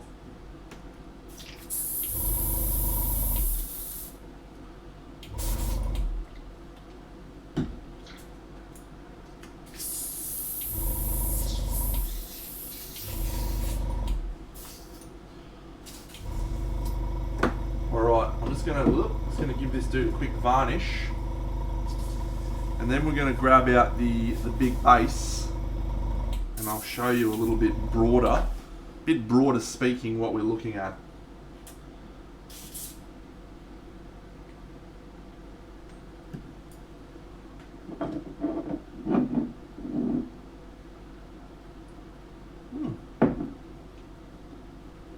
So the funny thing is, right,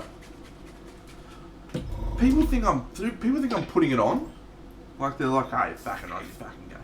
Mate, that is fucking how I talk every fucking day. You say something, go mate, like just legitimately, there's nothing in this fucking stream that is anything other than the genuine fucking human being that I am. People think I'm having a laugh, dickhead.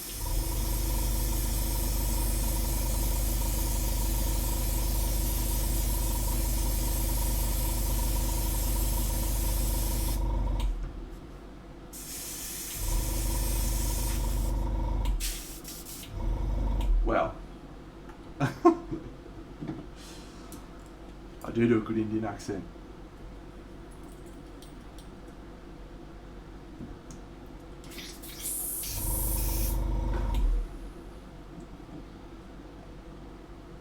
How old is your son? G'day, War Machine. How old is your son? Sharkwald? Should we be concerned about him? 8's enough, yeah. Probably doesn't hear a lot of Australians.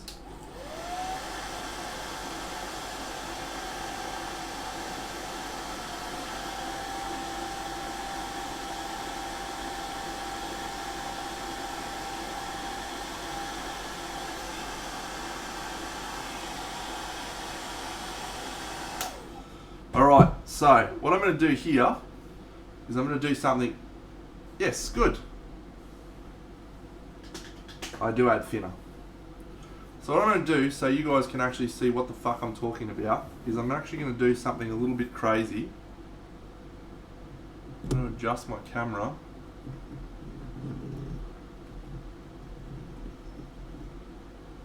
That's my legs, hello.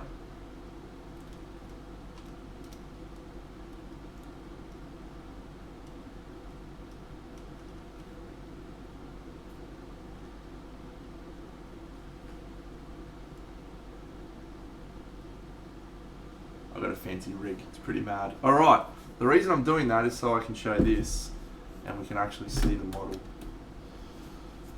Cool. So this is the base that we're working on.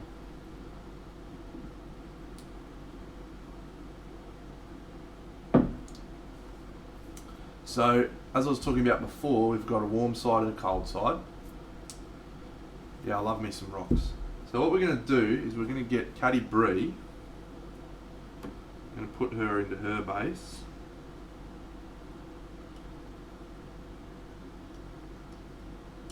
Get in your home. Why don't you get in your home? I'm going to get Regis. I'm going to put him on his base.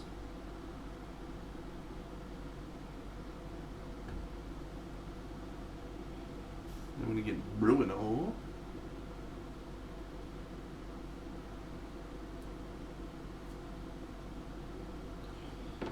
And put him on his base.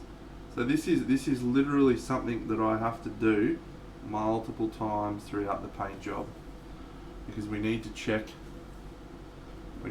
all of the lighting, everything works. So fucking the camera's still not far enough back. Fuck me. Alright.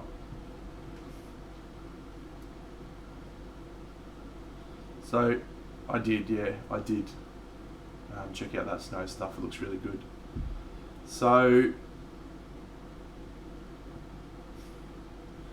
can see this purple here, right? So this is part of the rock colour. So I've got purple sort of rocks, and then I've got green sort of moonlight. That's kind of the colours that are in shadow. So if we have a look at Caddy Bree's back, we've got the purple there that's supposed to represent the rocks. I'm going to add some green into that as well. Regis has got more green because he's not sitting next to the rocks, and there's greens here. I'm going to add some purples down the bottom there. So what we should look at when we see this, we should have all warm, which looks pretty right, pretty accurate. When we see this, so this is going to be the viewing angle here. Maybe there, that's going to be the viewing angle. So we just want to catch some of the lighting effects. We don't want it to overpower the model. We still want the models to be, relatively normal looking, but when you turn it around, you should then start to get those shades and interesting tones. So you can see the warm tones at the moment coming through. The rocks aren't finished. I'm going to do some airbrushing on those. Might actually do that now while the camera's set up, if I can. Just to add more, and then we're going to do snow on top of that. So I'm actually going to airbrush the snow, so we've got the same sort of colour tones in the snow. It's going to be fucking legit. Okay, so I'm feeling reasonably good about that so far. Where we're struggling at the moment, there's not a lot of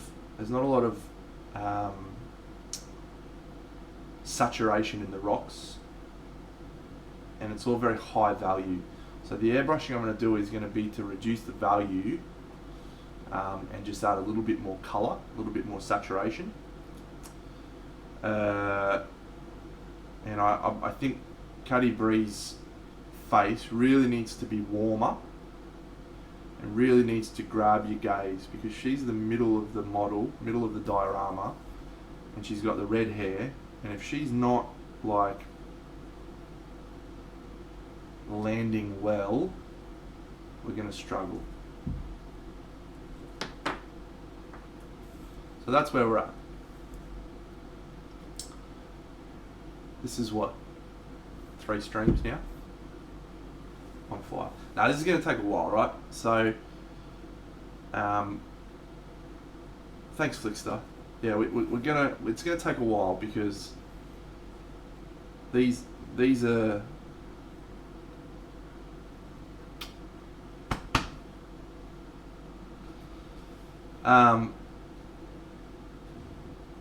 these are all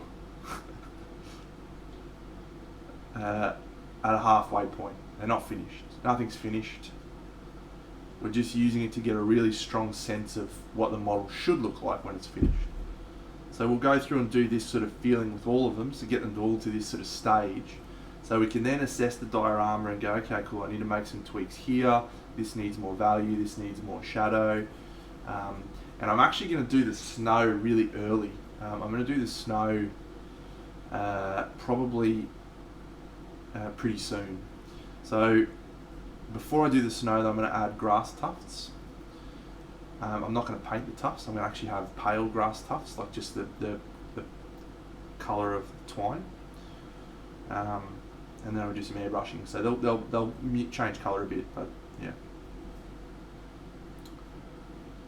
So the other thing, you got to check all the angles, right? You got to check each angle. People aren't going to look at it from behind, but you want to have, you know, lots of good angles. So one thing that's really interesting from this angle, that's where Katie Bree stands. This rock here is actually a really visible component. So we're going to want to have some interesting stuff happening there with the rocks. So we're going to have grass tufts there, and we're going to have some snow drifts on those rocks. This angle here, which we're going to see, we probably want to have Bruenor really ironing down this angle maybe, and we need to fix up Regis. Anyway, alright, so that's cool. I'm going to do that a lot throughout this, because we just need to make sure all the time, respectful of everything else that's happening in the piece, considering how it's all talking together, all that sort of stuff.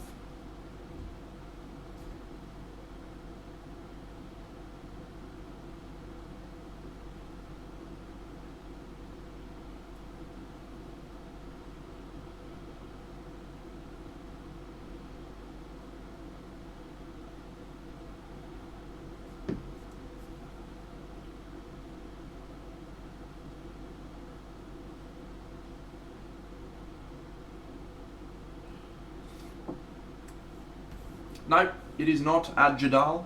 It is just for me to paint and enjoy.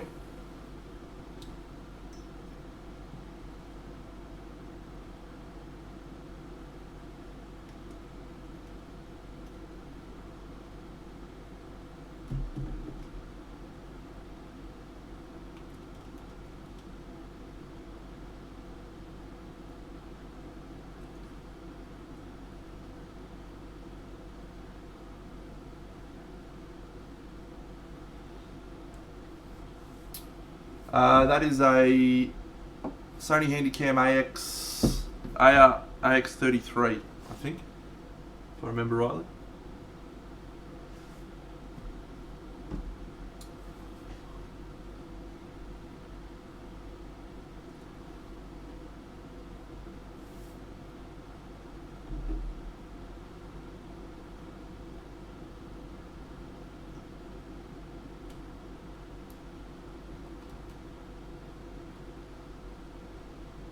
So we're just going to get the camera angle right. I normally do this off screen, but I thought it was good to get that shot in.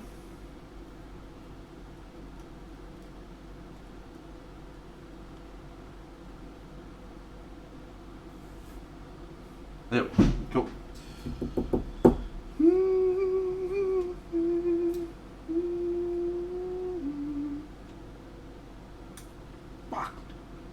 Yo, Tui, you just missed a fucking huge putting together the diorama. Getting a bit of a sense of how it was all looking.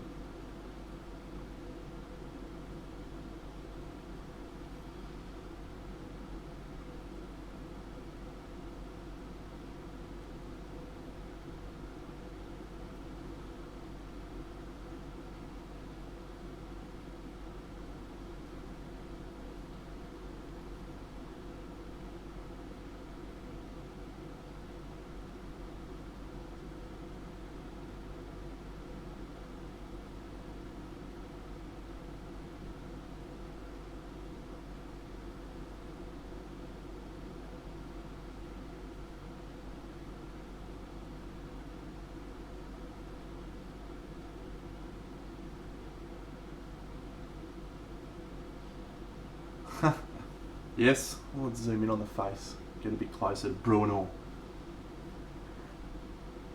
Who the fuck is Greg Davies, mate?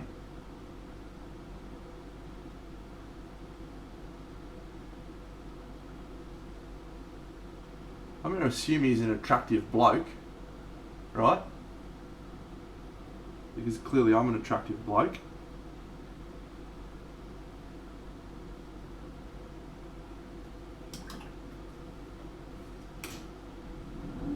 I'm going to click on this link. If I'm unhappy, I've dropped the Battlehammer once today, I'll do it again. Oh no, he's a specimen. Fuck yeah. I'm happy with that.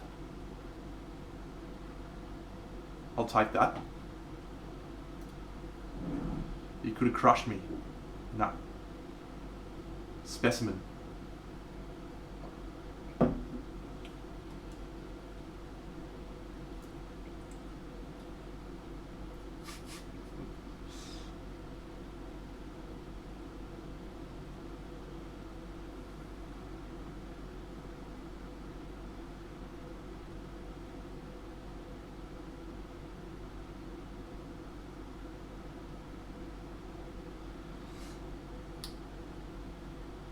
Yeah, I'm fine with his axe, mate. Some people have bent axes. Some people bend to the left, some people bend to the right. It's fine, mate. They all kill orcs the same, don't they?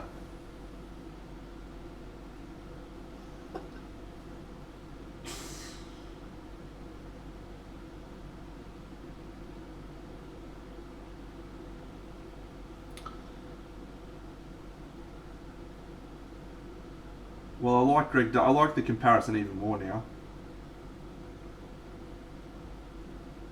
Chris P, you've become my second favourite person on the stream tonight.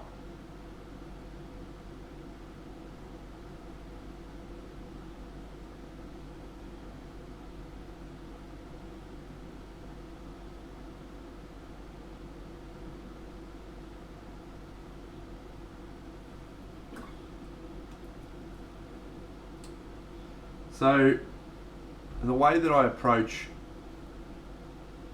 I wasn't going to say it, mate, but I'm glad you did. The way that I approach cold, warm skin tones is slightly different to non-metallic metals. I started with a different base colour on the non-metallic metals, but with this skin tone, I'm actually going to use the same colour for the highlights, but I'm going to mix in a colder highlight colour. So, instead of using sunny skin tone, which is the warm colour, I'm going to use verdigris, which is a cold colour.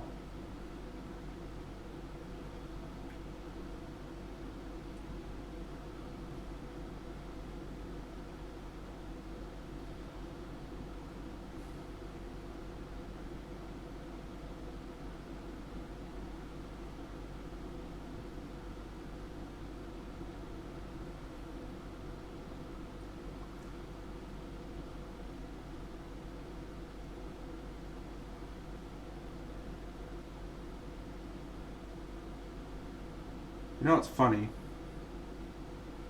This was the model I was kind of least looking forward to painting. I normally really like dwarves, but for whatever reason I looked at this guy and I was like, don't love it. I'm fucking enjoying this guy heaps. He's really cool. What I thought this was going to frustrate me a lot, but I've found a happy medium between having the detail be, you know, mind-numbingly repetitive, but also have it look good. So yeah, I'm pretty happy with that. Hey Tui, I got a model. To show you, mate. It's one I bought. Interested to get your thoughts.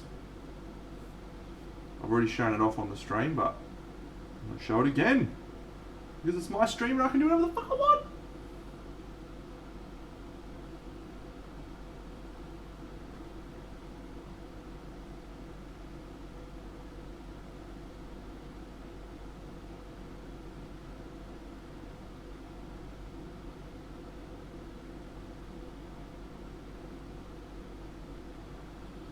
Yeah, she arrived, mate. Or did you already see her? Did I already show her? Did you see that? Here she is. Boom.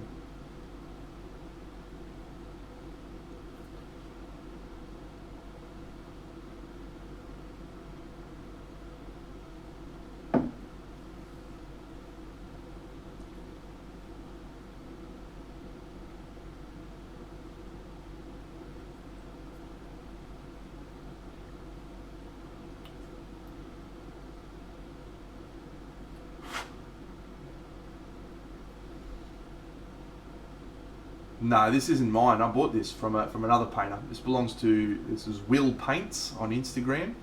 Will_paints. He's a English chap. Very, very funny Instagram actually. Does very funny videos of himself. It's quite humorous. Few things of note. This pattern is painted on. It's not sculpted into the model. This one is sculpted into the model. This is painted on.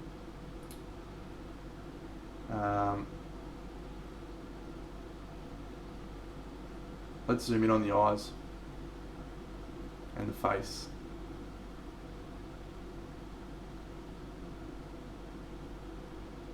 Switch too far.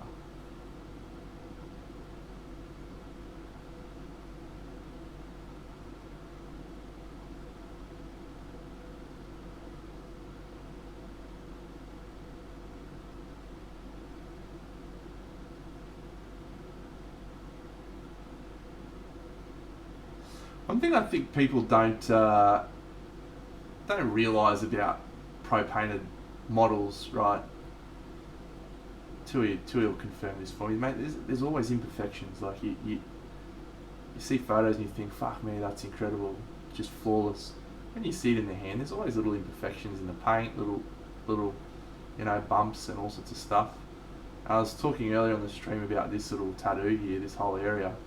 It's a bit naff, right? Like it's not a perfect triangle shapes, and the lines are different thickness, and that's a bit wonky.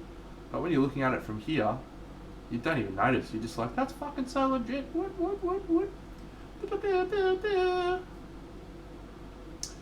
So, I talked about my favourite things earlier. I love the belt. The belt's fucking mad. I like the tattoos. This whole axe is why I wanted to buy the model. I just wanted to stare at this for a while and understand how the fuck he did it. But one thing I literally just noticed for the first time is how fucking cool is that? That's so good, that little fucking wobbly doobly. Fuck yeah.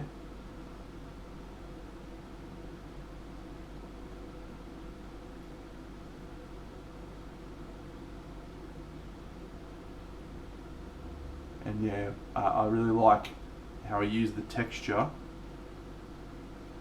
Should probably actually do this.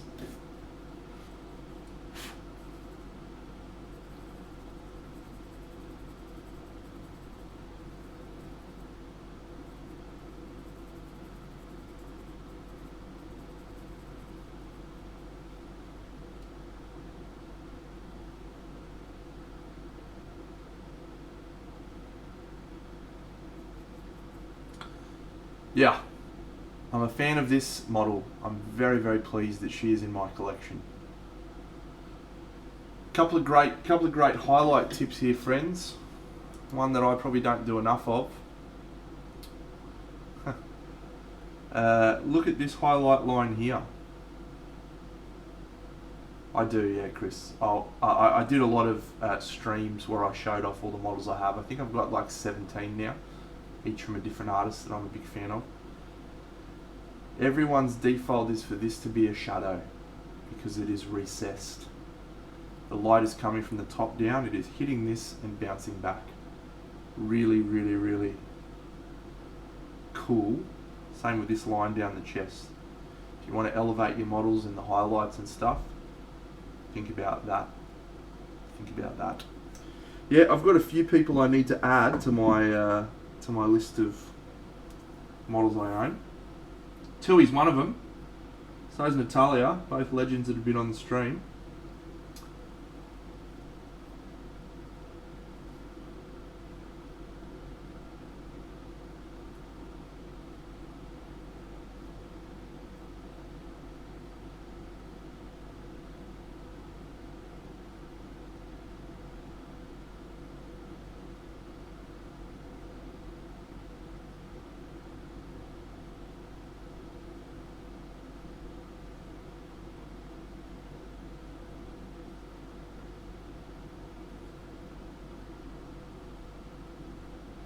Yeah, exactly, mate. Exactly. But it's because we all grow up in the Games Workshop school. Most of us, I won't say all of us do, but most of us learn. Yeah, Natalia, she's unreal. I told her every model she paints now, she's going to send it to me first, so I can decide if I want to buy it. She's done a good job so far. She sent me the last two.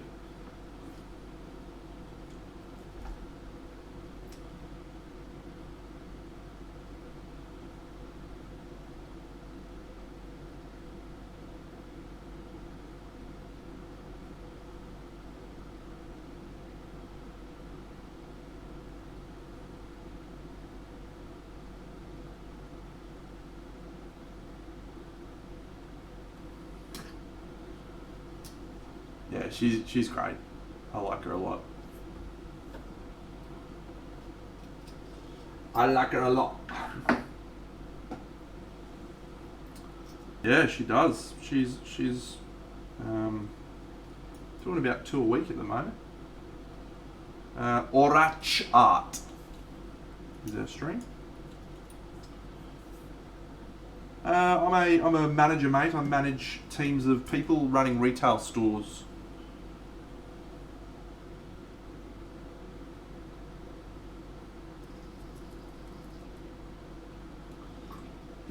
Nah, I'm very much not a pro painter. I'm an amateur. Rank amateur.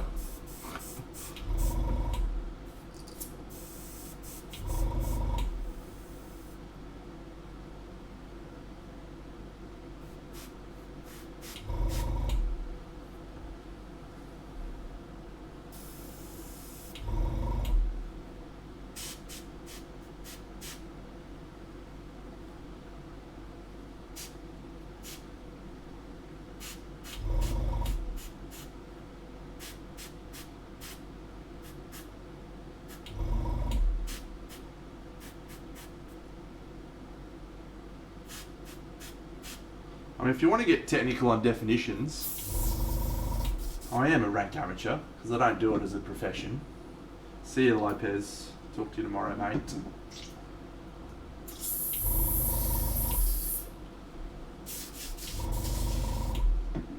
But, oh, Tui, what do you want, mate? You tell me, pal. And I'll also clearly give you some money as well.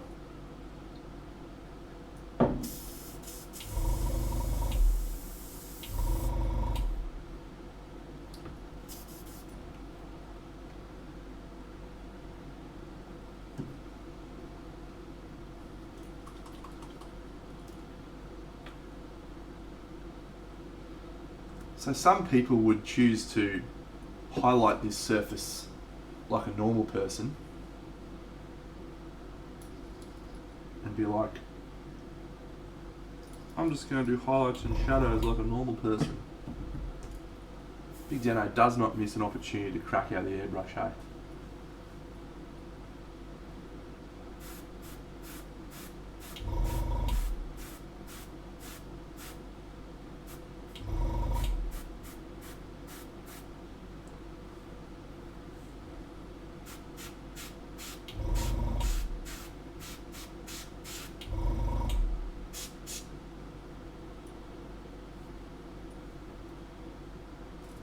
Sounds good, mate. Oh, disaster! We recovered it.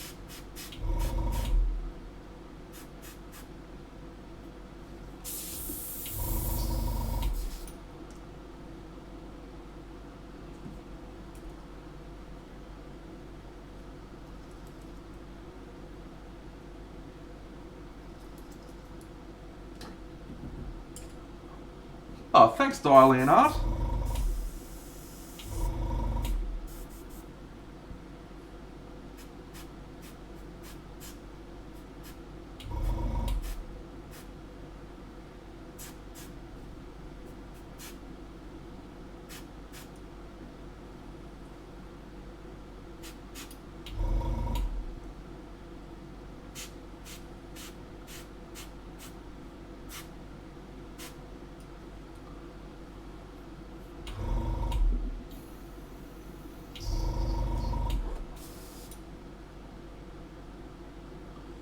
Oh, you know what time it is, friends. It's time for Volupa's Pink. Woo-hoo-hoo!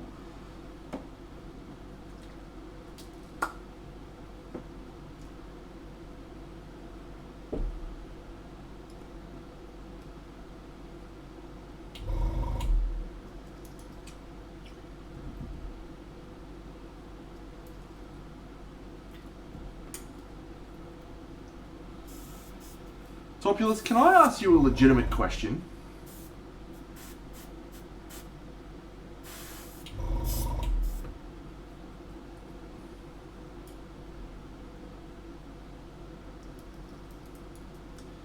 Do you get on these fucking streams at like 2 AM every time? What the fuck are you doing, mate? What is happening in your life that you can just be getting on streams at 2 AM, you peanut?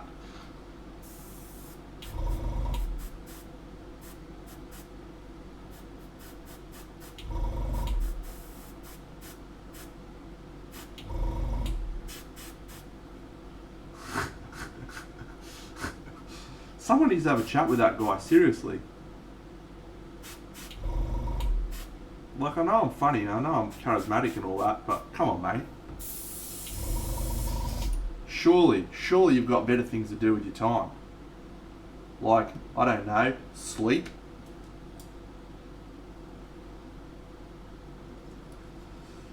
Good question, White Wolf. Good question. Probably time for a serious answer. I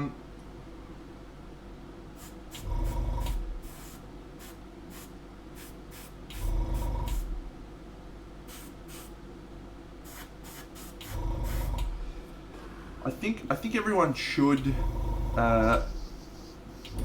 learn how to get more contrast in their work. I don't necessarily think people need to aim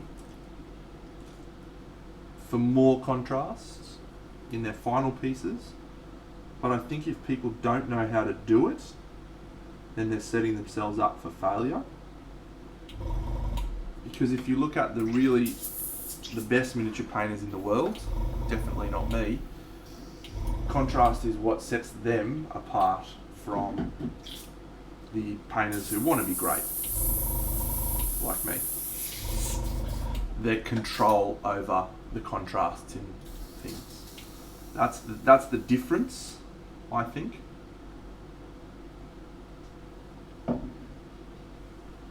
If you want to talk about maximum saturation, I've got a model here that will explain maximum saturation from Deno's perspective. Maximum saturation!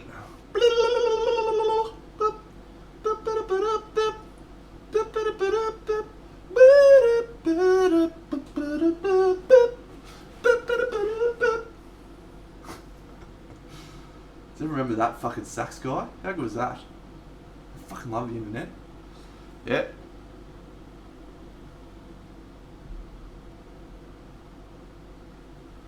Saturation! Get that fucking up ya! Maximum. That probably would be. Or 10-inch Dano.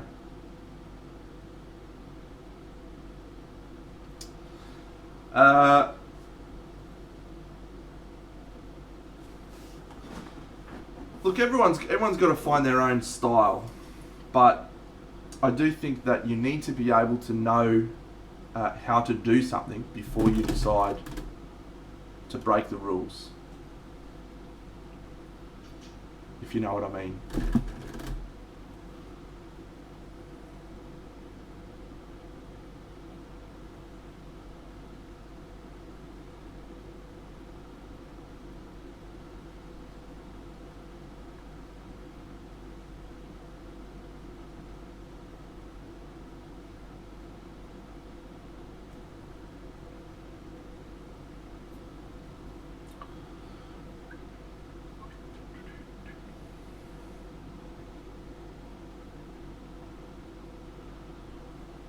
Tell you what, I don't even know why I fucking organise my paints, eh? It takes about 3 days and everything's fucking everywhere again anyway. What is the fucking point, I say to you? What is the fucking point? There you are, you little fuck.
Boom.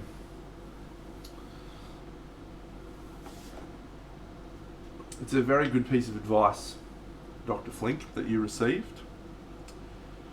And I think one thing I've... Oh, g'day, Emil Twill, N7. One thing I've noticed about some miniature painters' work is they have a very incredible looking piece when it's underneath lights like this. We don't always get to look at models underneath this, and sure, in good competitions for judging stuff they will have that sort of lighting, but you don't always get that. And if your model doesn't look good in this lighting,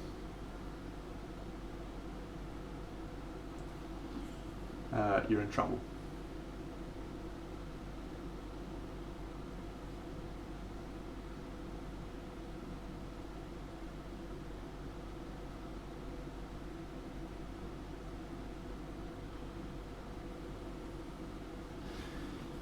I've never streamed with a smartphone, mate.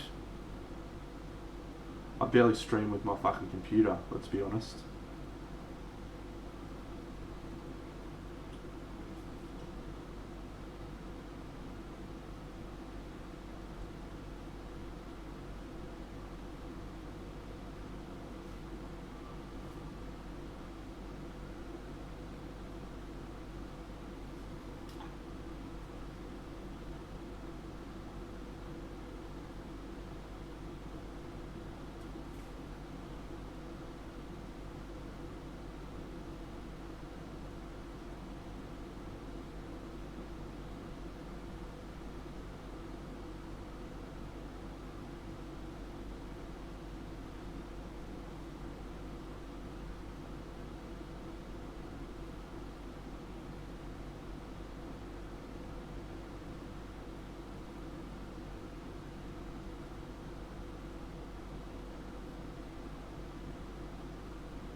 Does it work okay, mate?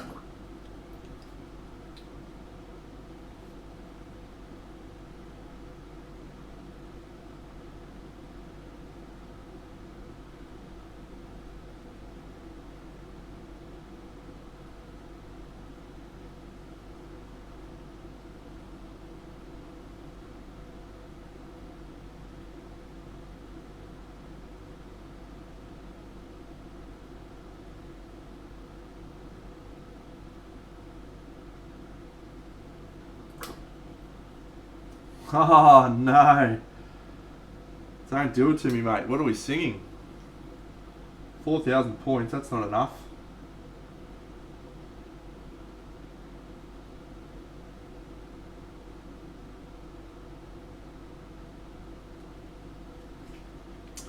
Dial and art, it does depend on the competition and where you are. What you find with most of the European competitions is you can enter as many pieces as you want. You usually do a display for each category, so in your display you'll have as many models as you want.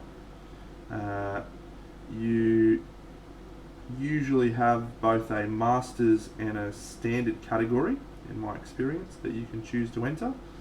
And yeah, you just take your stuff down, pay your entry fee, and you'll have a collection of judges judge your work versus everyone else.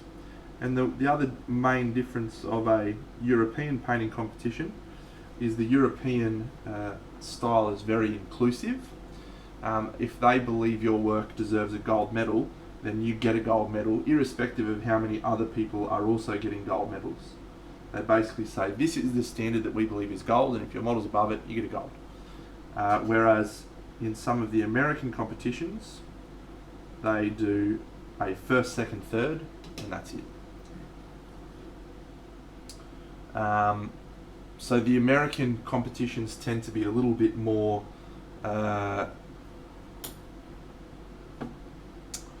what's the word? Cutthroat. Whereas the European competitions, you tend to see a lot of people just willing to share and help each other and support each other, because no one's, oh, Jan, thanks mate. What's going on? Oogly. Hey mate. G'day Stasius. Got a lot of things going on at the moment, Jan. I'm doing a massive diorama, mate, as you know. And g'day Commander Mitten Kittens, Stasius. So we're working on some crazy lighting effects at the moment, where we're having models in warm sunrise and then cold shadows from behind. We've got all these heroes from the Forgotten Realms. Alright, well, it's hard because I have to move the camera back and stuff. It's fucking hard. Let me zoom in. Zoom out. Here's the diorama as the scale of the diorama, and it's based on the Forgotten Realms. G'day Shadowmancer. G'day Oi Savaloy Ravaged Pants. Ravaged Pants. I've ravaged some pants in my time, let me tell you. I'm just going to grab a picture of what the actual diorama is going to look like, friends, or at least what it looks like in picture format. Where are you? There you are. So this is going to be a pretty extensive stream for the next few weeks, probably, to finish this off.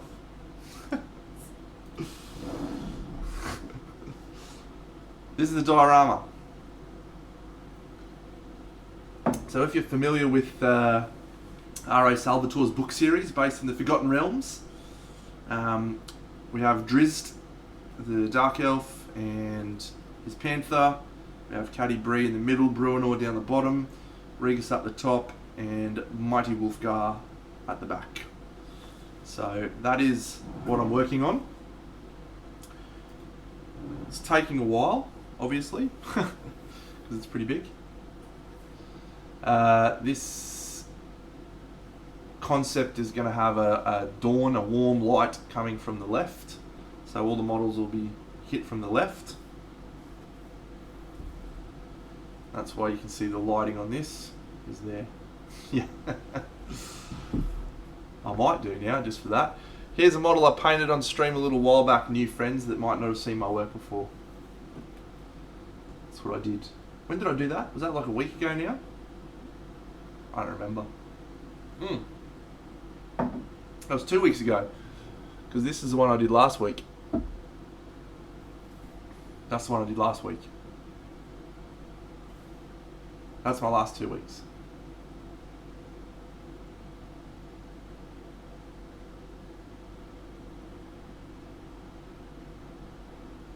I don't think you're ready for this jelly. I don't think you're ready for this jelly. I don't think you're ready for this. My body's so bootylicious for you, babe. Dial and art, I painted those in about 10 hours for the big dude and about 7 hours for the other one. That's it, Flick. Not even fuck spiders. Get shit done. Getting shit done. I pulled out Chimera Orange for this hair. Just to try it out, because I've never really used the Chimera Orange before. So we'll see how that looks. Yeah, so I did 4 streams for her, but I spent one of the streams I spent half the time cutting up Wolfgar, another one of the streams I spent half the time cutting sculpting Wolfgar. So yeah, she was about 7 hours all up, I think. And you can win her.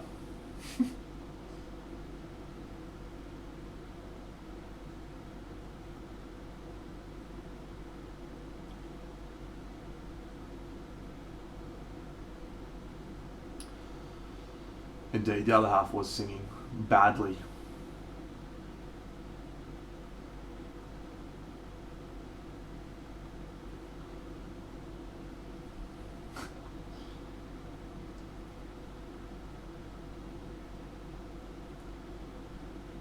Ravage Pants, the simple fact of the matter is that I'm very quick because I've practiced a lot, and many people are capable of doing far better works than I in the same amount of time. But practice is all I can say. Oh, the catfishing story. Fuck, how good is that story, by the way?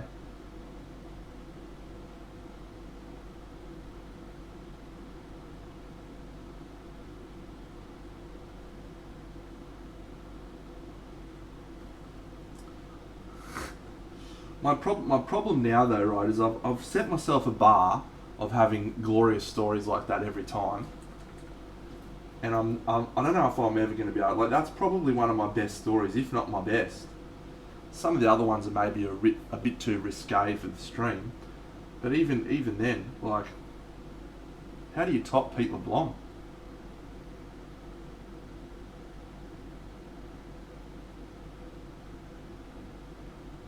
In terms of the speed, friends, there's a few things. I use an airbrush quite a lot.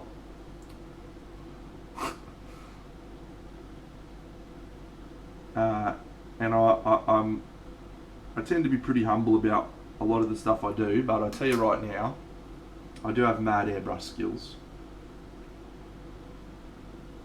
which came from practice, but mad airbrush skills helps a lot.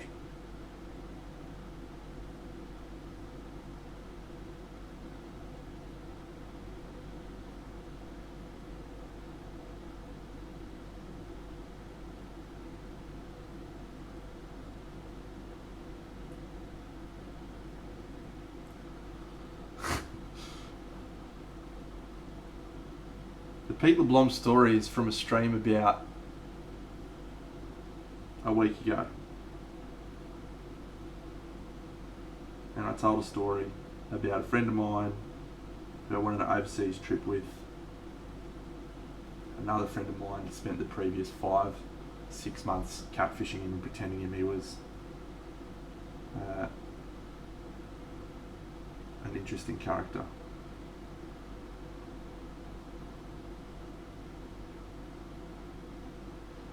Probably worth going and having a listen to that story if you haven't. If you want to know the type of quality content you're going to get on Big Deno's stream. The other quality content you're going to get is me singing, which is not that quality.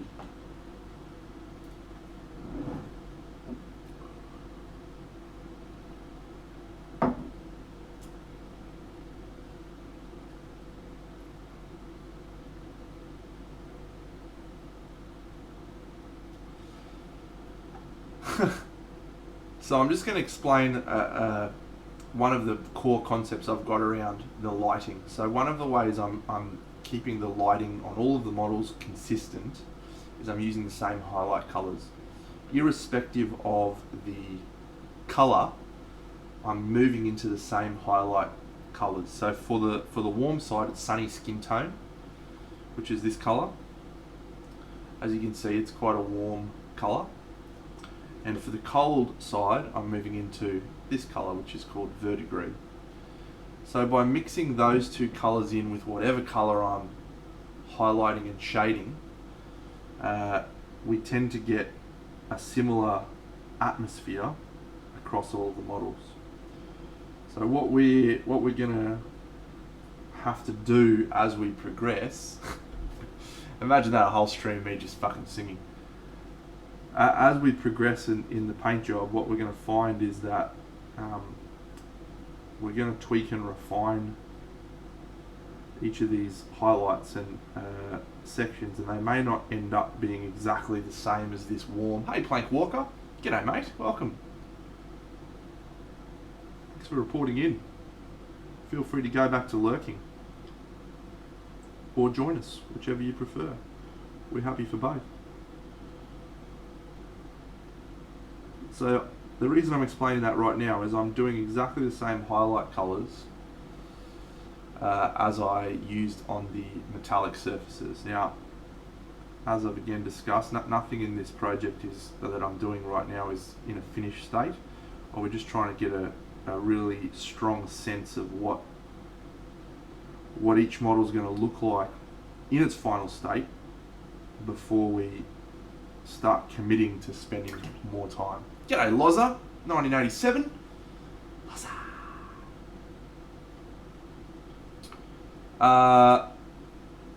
Hey Fazod, you're back. How'd you go? I probably wouldn't recommend this sort of light work for anyone really, because it's ridiculous amount of considerations that you have to keep in mind, and I'm still not quite sure we're going to be able to pull it off, if I'm honest. I will give it a crack.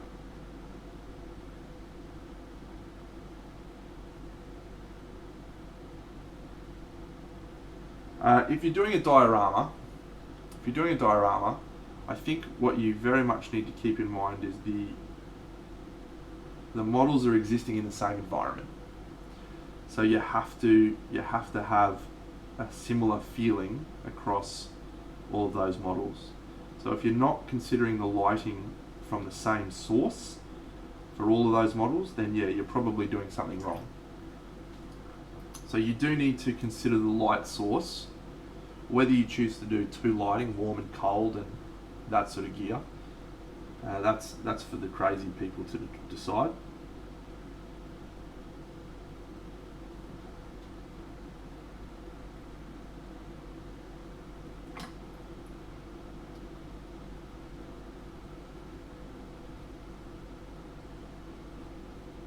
Awesome. How good's fucking painting?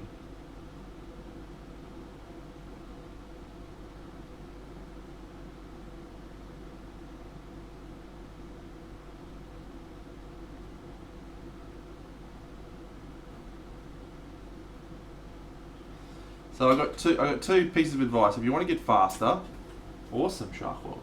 If you want to get faster, get yourself a hairdryer. Oh, thanks Plank Walker.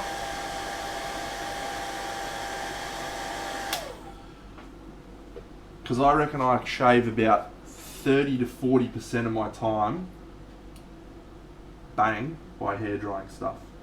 Saves me so much time. Like right now, instead of waiting for this to dry, bang, I'm straight into it.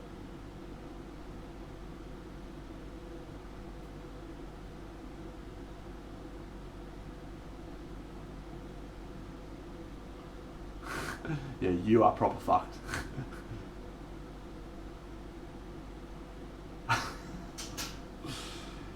Everyone, welcome Darren to the stream chat. Thank you for joining us, Darren. Darren gave me the piece of advice that I should name my stream something other than streaming March 6th.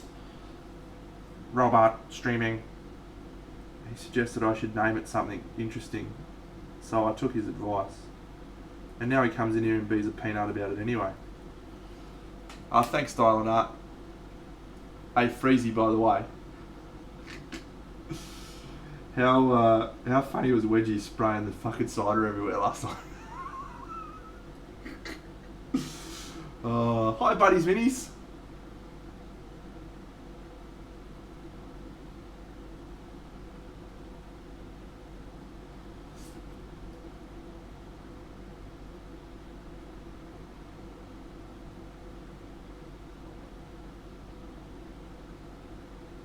I'm sure we can find... He's fucking so funny. I'm sure we can organise a happy medium Shark World and have the name and the date like I've done today. And give people a bit of an idea about what Big Denno's about.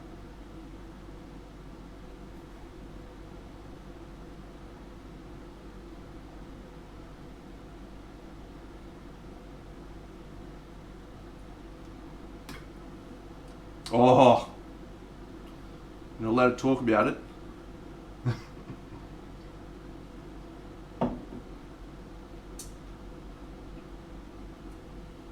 You're not allowed to talk about it because people on the stream haven't watched it all, but yeah, that's one of your best decisions you've ever made, mate. I'm fully supportive of this.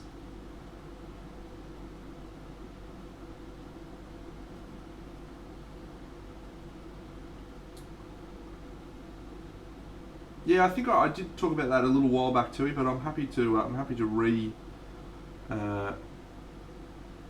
re-engage on that topic. Yeah, as Tui just alluded to there in the chat, hair is a bit of a tricky one to paint. Depends on the sculpt, but how you paint it should be consistent, irrespective of the sculpt. And the method that a lot of people do is they start highlighting individual strands very, very early on in the piece, and that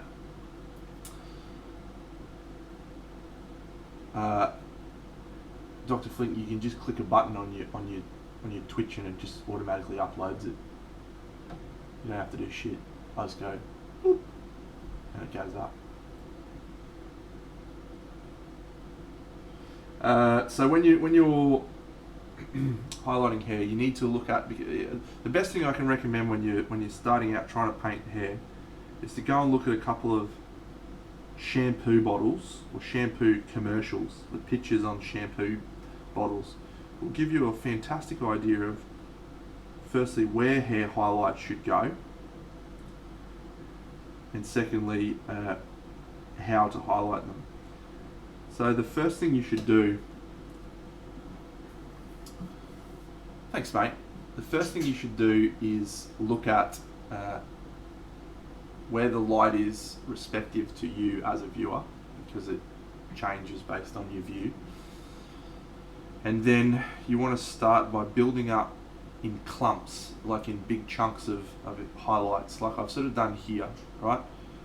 This is a very poor example because it's very small sculpted hair, but this is probably a better example. So you can see that Will hasn't gone down to the individual strands until the very last stage. He's just got big clumps of the orange colour, and then in the last stage he's gone down to that very micro strand detail. If you stick to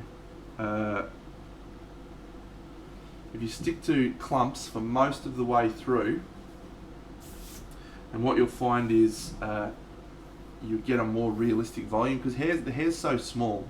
When you're that far away from it, you just don't see the... Oh, thanks Mephiroy. You don't see the individual strands from a distance. What you see is the reflection of a clump, of a whole pile of hair. So once you figure that out, and you realise that you don't highlight hair individual strands, and you do clumps, and then at the end you just do a couple of strands to highlight, all of a sudden your hair will just look remarkably better.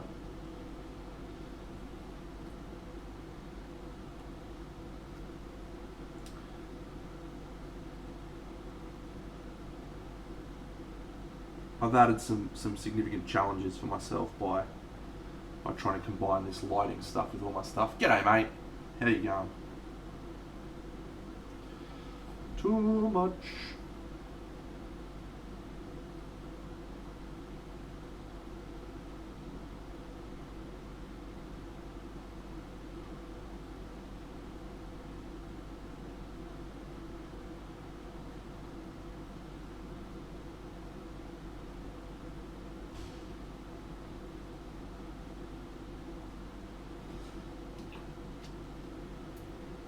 Never stop learning, Tui.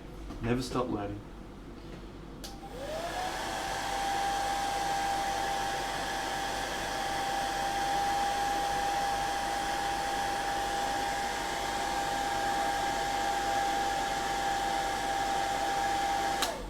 Yeah, so look, once again, I'm just gonna be a peanut, and I'm gonna use my fucking airbrush to do something that I could do with my brush because I can.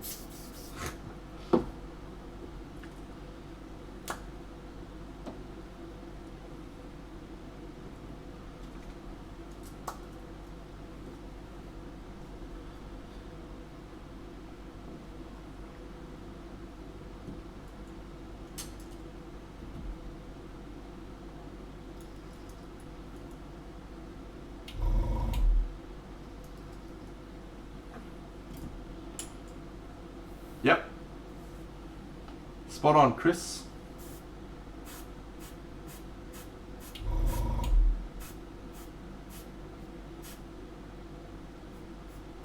So you may say, Deno, why are you doing this with an airbrush? That's ridiculousness. Don't be a crazy guy. And I say to you, yes. That's a compelling argument you make. But what you get out of this is some little overspray. That's not a bad thing, because particularly with metal, you've got a lot of reflections happening from the stuff that's around it. So by using an airbrush, you're catching a little bit of overspray, which is actually reinforcing the fact that these two things sit side by side. You can't just rely on that to do all your work for you.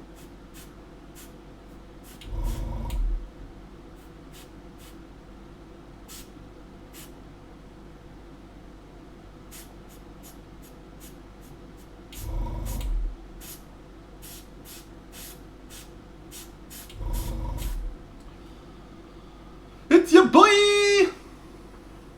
G'day, Wampa.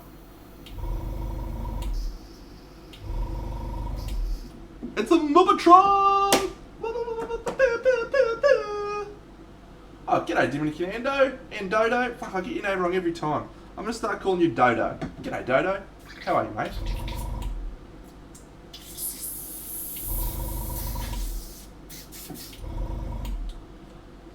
I've got about 5, 10, I've got about maybe 20 of them. I don't know how many's in the range. Ados, Barbados. Cheers to you, pal. You're the man. Yeah, probably my favourites, right? The ones I use the most would be this, Nasdaq Yellow, this, Volupus Pink, this, Achillean Green, this, Snakebite Leather. Those would be my top 4, easily. And then the other ones I just use a little bit of. There's a really good red, there's a really good green, like Warp Lightning's really punchy green. There's a blue I think it's Enchanted Blue. Talisar Blue, it wasn't even fucking close. Enchanted Blue's the old Games Workshop colour. So when I'm using the airbrush, I'll do my thinner first. So I put thinner into the cup first, straight away, and then I mix my colours in there, and then I'll spray. So by putting this in there first, I always feel like it just helps to stop the paint from drying when it hits that surface. Maybe it doesn't have any impact, whatever. When I'm cleaning, the first thing I do is I get Airbrushed Thinner. This isn't actually that brand, it's just, this is the convenient bottle. And I'll put it into the airbrush, and then I'll use my old shitty synthetic brush and smush it around. And then I'll use backflow, which is where you hold the airbrush there and kick it back, and you can see that all of the residue and dried stuff coming back through the brush. So that sometimes helps to get a little bit of stuff back out of the tip, which is where the real problems are. And then I'll spray it out, and then I'll do water in exactly the same way. The thing is, I've just done it like 8 million times, so I'm just really quick at it now, that's all.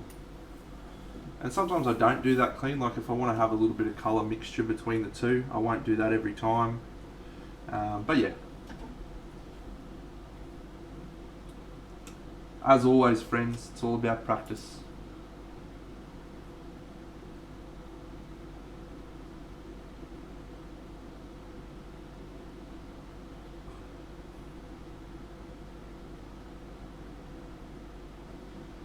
Probably wise, mate, to put it off.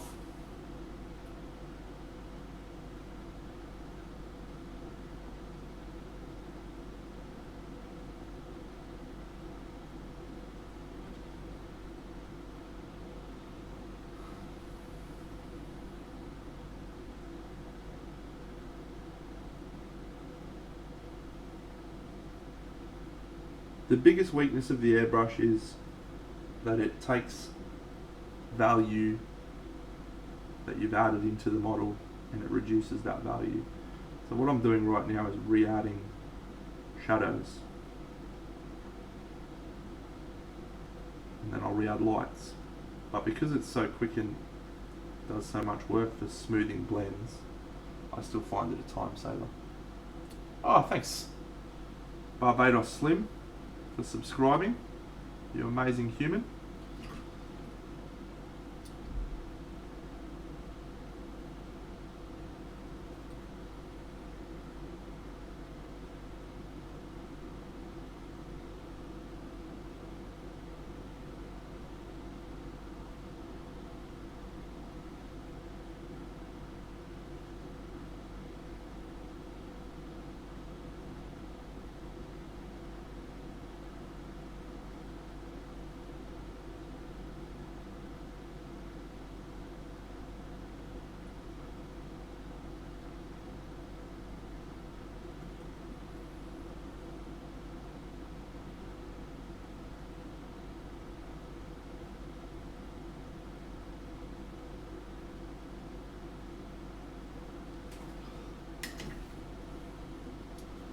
Susie Sampson Turbo Dork.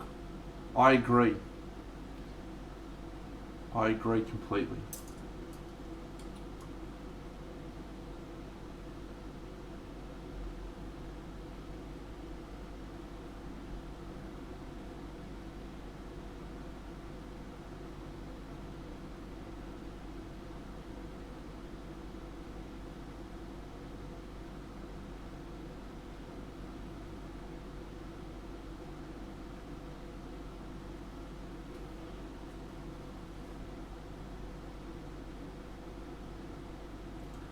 Alright, so we're gonna do another little pull together of the whole diorama so everyone can see what we're doing, where we're at very shortly.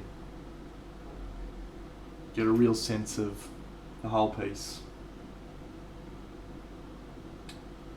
Because there's lots happening.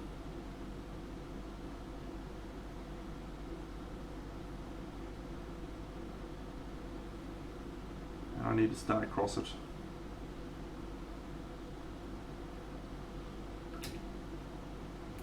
Look mate, the reason I don't have beats is if you have a look at my Deno bucks, you can spend some Deno bucks for Deno to add his own sick beats to the stream.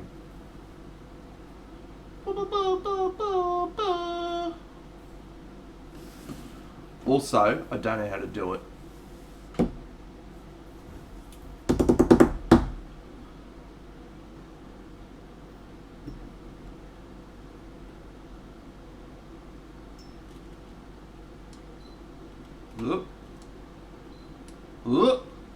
Stop it! Stop it! The reason I'm doing this, friends, by the way, is so that you can all see my fucking diorama.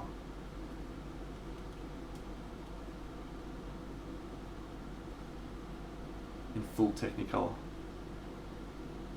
Alright, here we go. I'm going to do some airbrushing on this. This is the diorama as it stands right now. So let's add some colour to that, and then we'll put everyone together and see how we're all looking. So the rocks are a tricky one.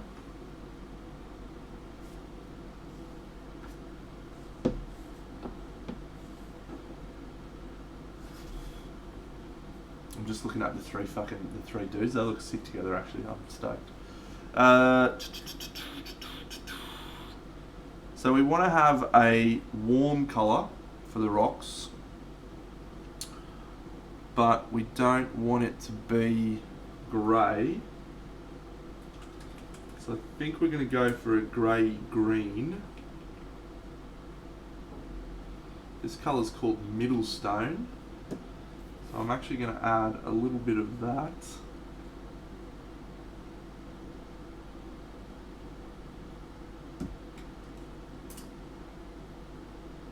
This is an airbrush colour.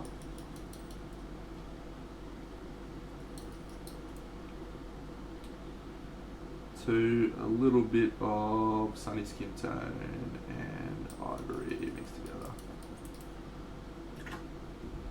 All right. Let's go, airbrush.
Okay.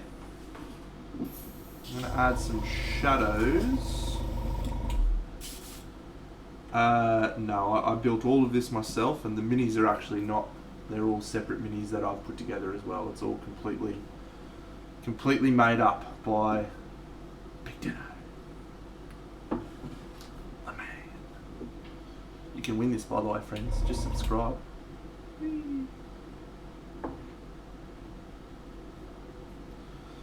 Alright, so we're going to add some shadows now. So we want the shadows to be warm.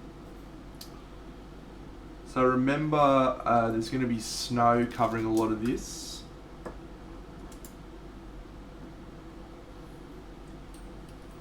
So we want to be not going too crazy. Ah, thanks! Khalil306, how good are you? And Cranky Old Nerds, the lucky recipient of a Big Deno subscription. Thanks, mate.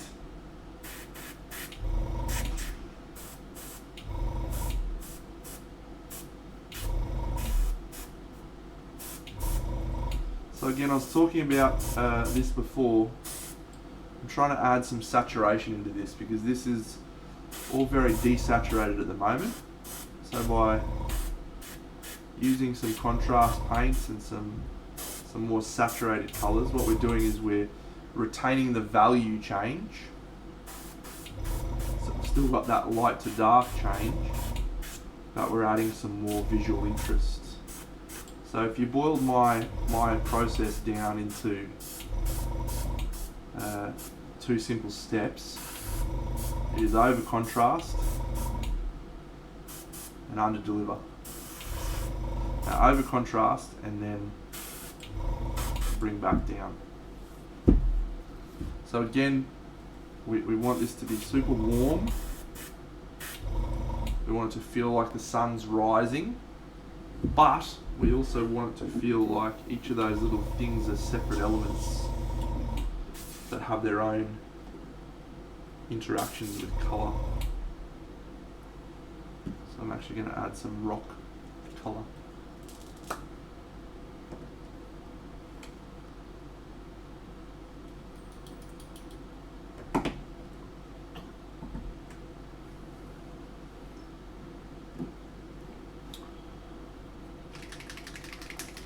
So I've used a Killian green contrast paint, and I'm going to add a little Miskatonic grey, which is actually a brown grey. No, I'm actually going to use Game Colour Heavy Warm Grey. It does need to look cold, mate, because you got to remember it's in the fucking frozen tundra. Like that's where the series starts. You're in a tundra called Icewind Dale. So So we need to have a balance between the warm sunrise, but it still feel really cold.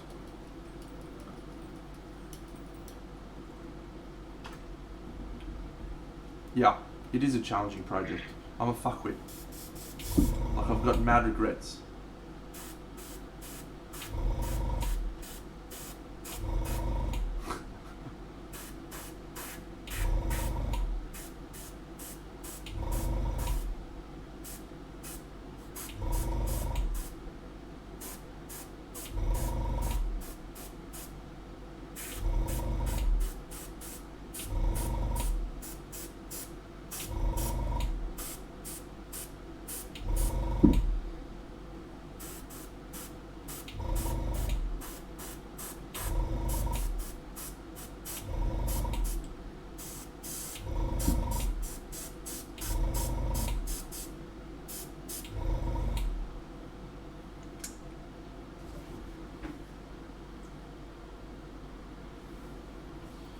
Don't mind that.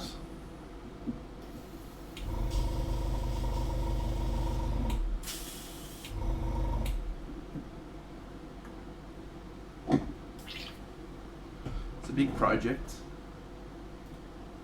Very big. We shall see how it goes. I've been working on that for about, fucking forever.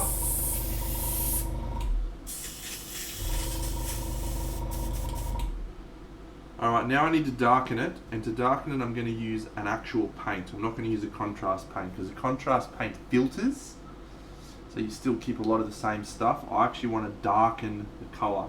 So I'm going to use some colours. Actual colours. This is Despair Green, one of my favourite colours. G'day, Danny Saran.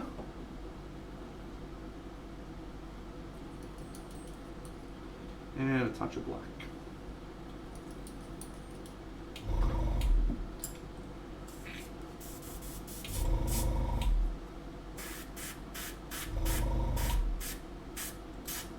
So this will have a completely different effect on the colour than what the contrast paint would.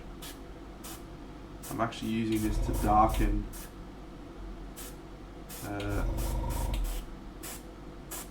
areas I don't want to be in as much focus with the light.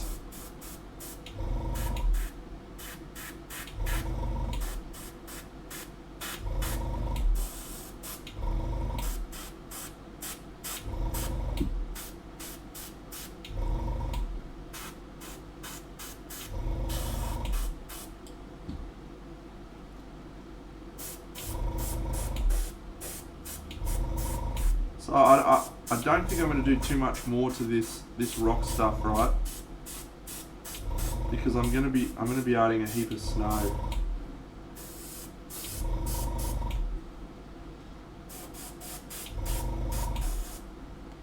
So I think the only thing I want to do other than this, I want to add some more highlights and some more depth of shadow into these areas. But aside from that, so I think the next steps for the base are add some grass, do a little bit more tweaking, and then let's do some freaking snow. That'll be fun.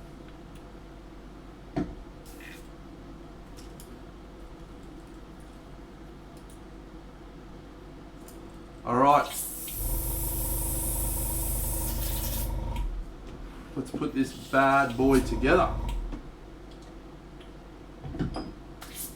Yep, dead Tufts. And then we'll have snow over the top of them. Should be legit. Oh, thanks, Quiz.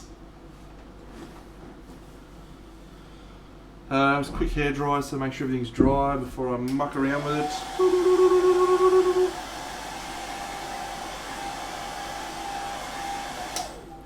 So what I'm really liking at the moment, right, is we've got a really consistent feeling across the models and the diorama, the base. right? She feels like she belongs in that environment. To me, she's like spot on. Regis.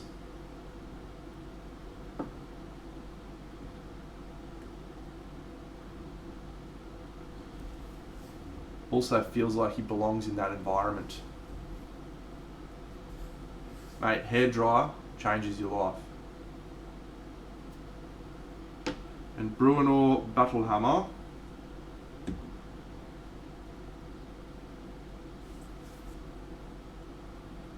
Oh! Ho ho ho! Now we're cooking with gas, friends.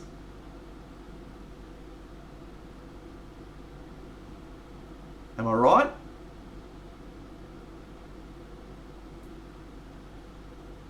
He feels way better now. And this side works now, I think.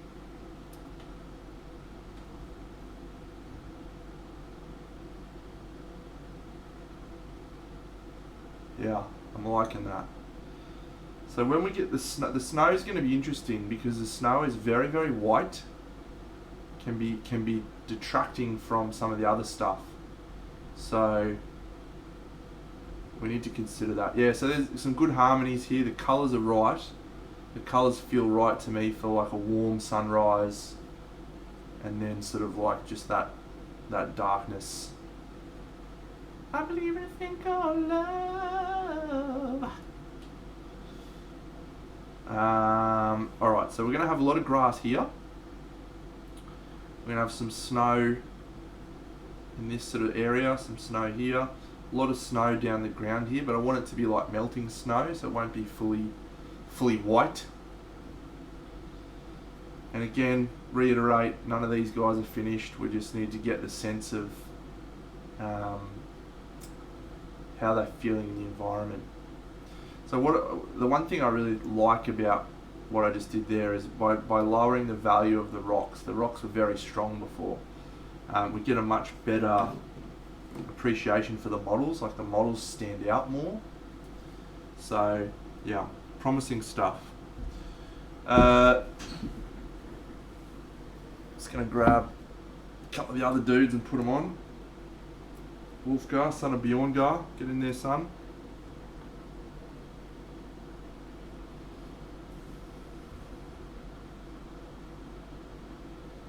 That's the viewing angle is that. That's good for Wolfgar. It's a shame I couldn't put Caddy Bree just a smidge further over, right? Like just a little bit more to the right, because then we would have got Wolfgar in full frame. But yeah, what you got to do is turn that way and you get that nice angle. It's cool stuff. Sculpt came out alright.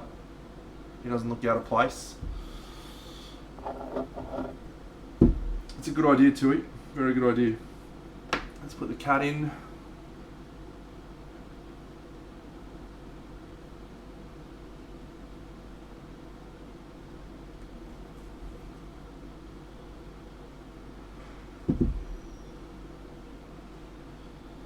Alright, good problem, Deno.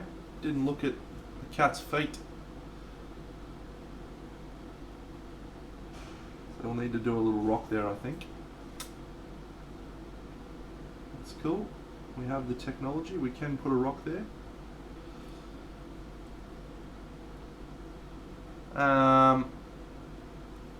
It's always good to put the models on right, because some things that I thought should be in highlight should potentially be in shadow. One thing I'm going to try and do when we get closer to the end is I'm going to try and paint the shadows of the models onto the rocks and shit. It's a fucking stupid idea, right? But I'm going to try. Fucking idiot. Anyway. So Guen's going to have some of his shadow on this here, on the pillar. But there's some nice stuff down there in the pillar that I did that we're not seeing, which is a shame.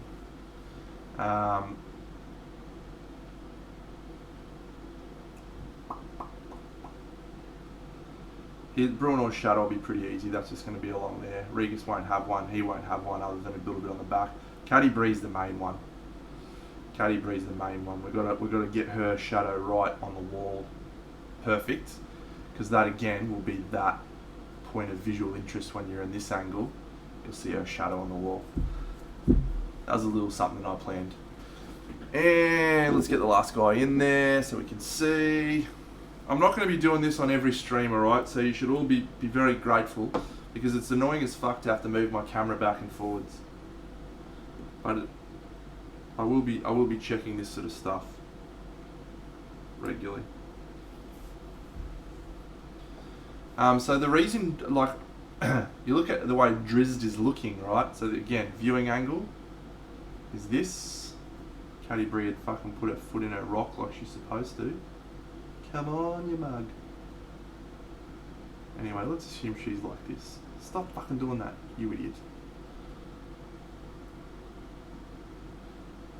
So that's our viewing angle like that. So Dritz has got a very side-on pose. I like that. I like the difference of like dimension it gives him. But fortunately his head's still pointing the right direction. But again, when you turn to get those different angles, he's going to be in the foreground there, like in a crazy way. Which I love, because he's the inspiration for the diorama.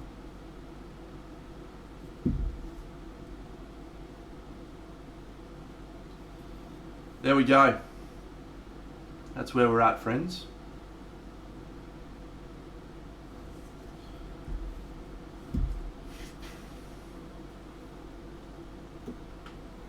Got to take some photos, some work in progress photos.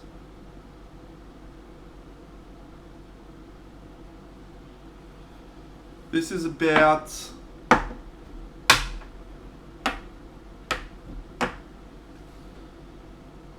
10 hours work so far, I think. Not accounting for the construction of the base. Just painting the base, painting the models.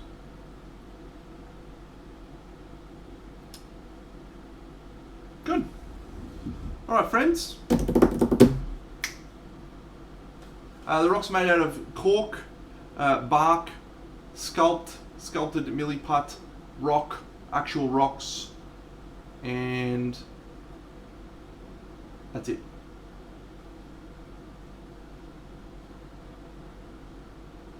No, the bard's Regus. The bard's the halfling, mate. No, it's not perfect, because Regus doesn't play the thing. But if you read in the first book in the Crystal Shard, he's sitting out the front of lakes with his back up against a tree whittling. So I figure it's good enough for him to look like Regus. But one thing that is super awesome, right? G'day, Gruwolf. I'm gonna zoom in on Regus. That fucking is touching the thing. Oh, fuck. Sorry, can't do it. Anyway, well, maybe I can if I just fucking use the zoom, dickhead. Look around his neck. He's got a little ruby. Oh, he's going to have a little ruby. It's not a ruby yet, but he's got a little ruby thing around his neck. So it's perfect. Perfected Schlag. Alright, friends. Anyone got any questions before I begin to wrap things up for tonight?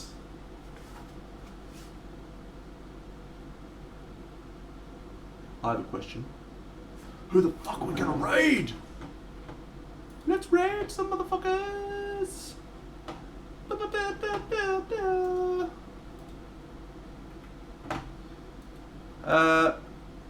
Hope you're all having a glorious night. Hope you enjoyed the stream tonight. I will be back on the weekend. My next stream will be my next stream will not be an American friendly stream. My next stream will be an evening. Saturday evening for me, so Sunday morning.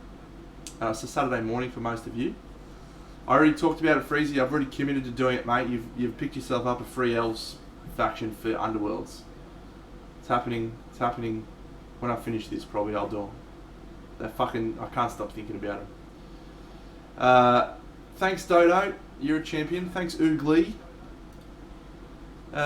So we've got a few people we've already raided. So Miss Jana's streaming. I've raided her. I'm just going to have a quick look at Nalind.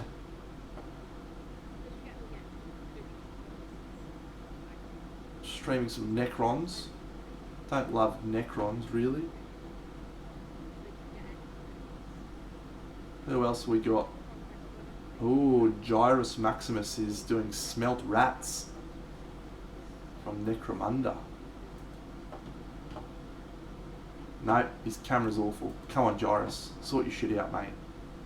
Come on, pal. Ooh, Infinity. This could be a win. Seb K minis. Come on, son. Oh, the camera work's not too bad on that. Let's go have a look at Seb K, friends. He looks like a fun dude.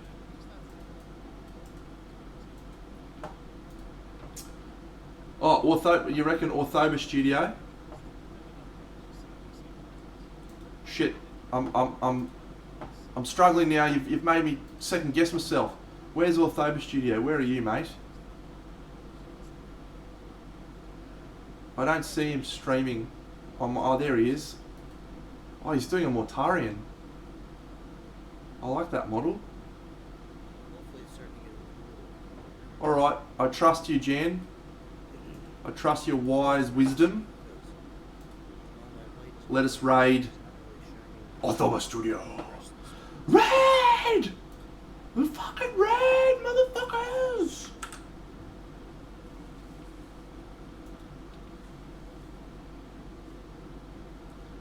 Alright, you're all champions. Thanks, friends. Have a glorious evening.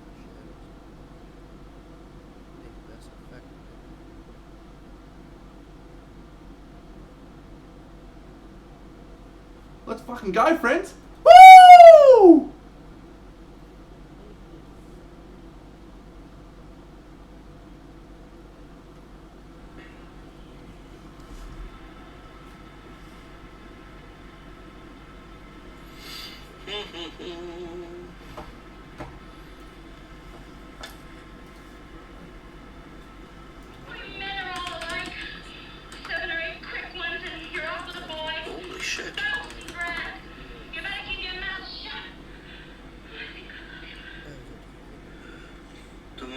Mr. Trent Dennison. How are you this morning? Well, it's not morning for you, it's nighttime. I always have to keep thinking of Jay. How are you doing? She's a real quiet one this morning. Right from the underside. For koala assholes.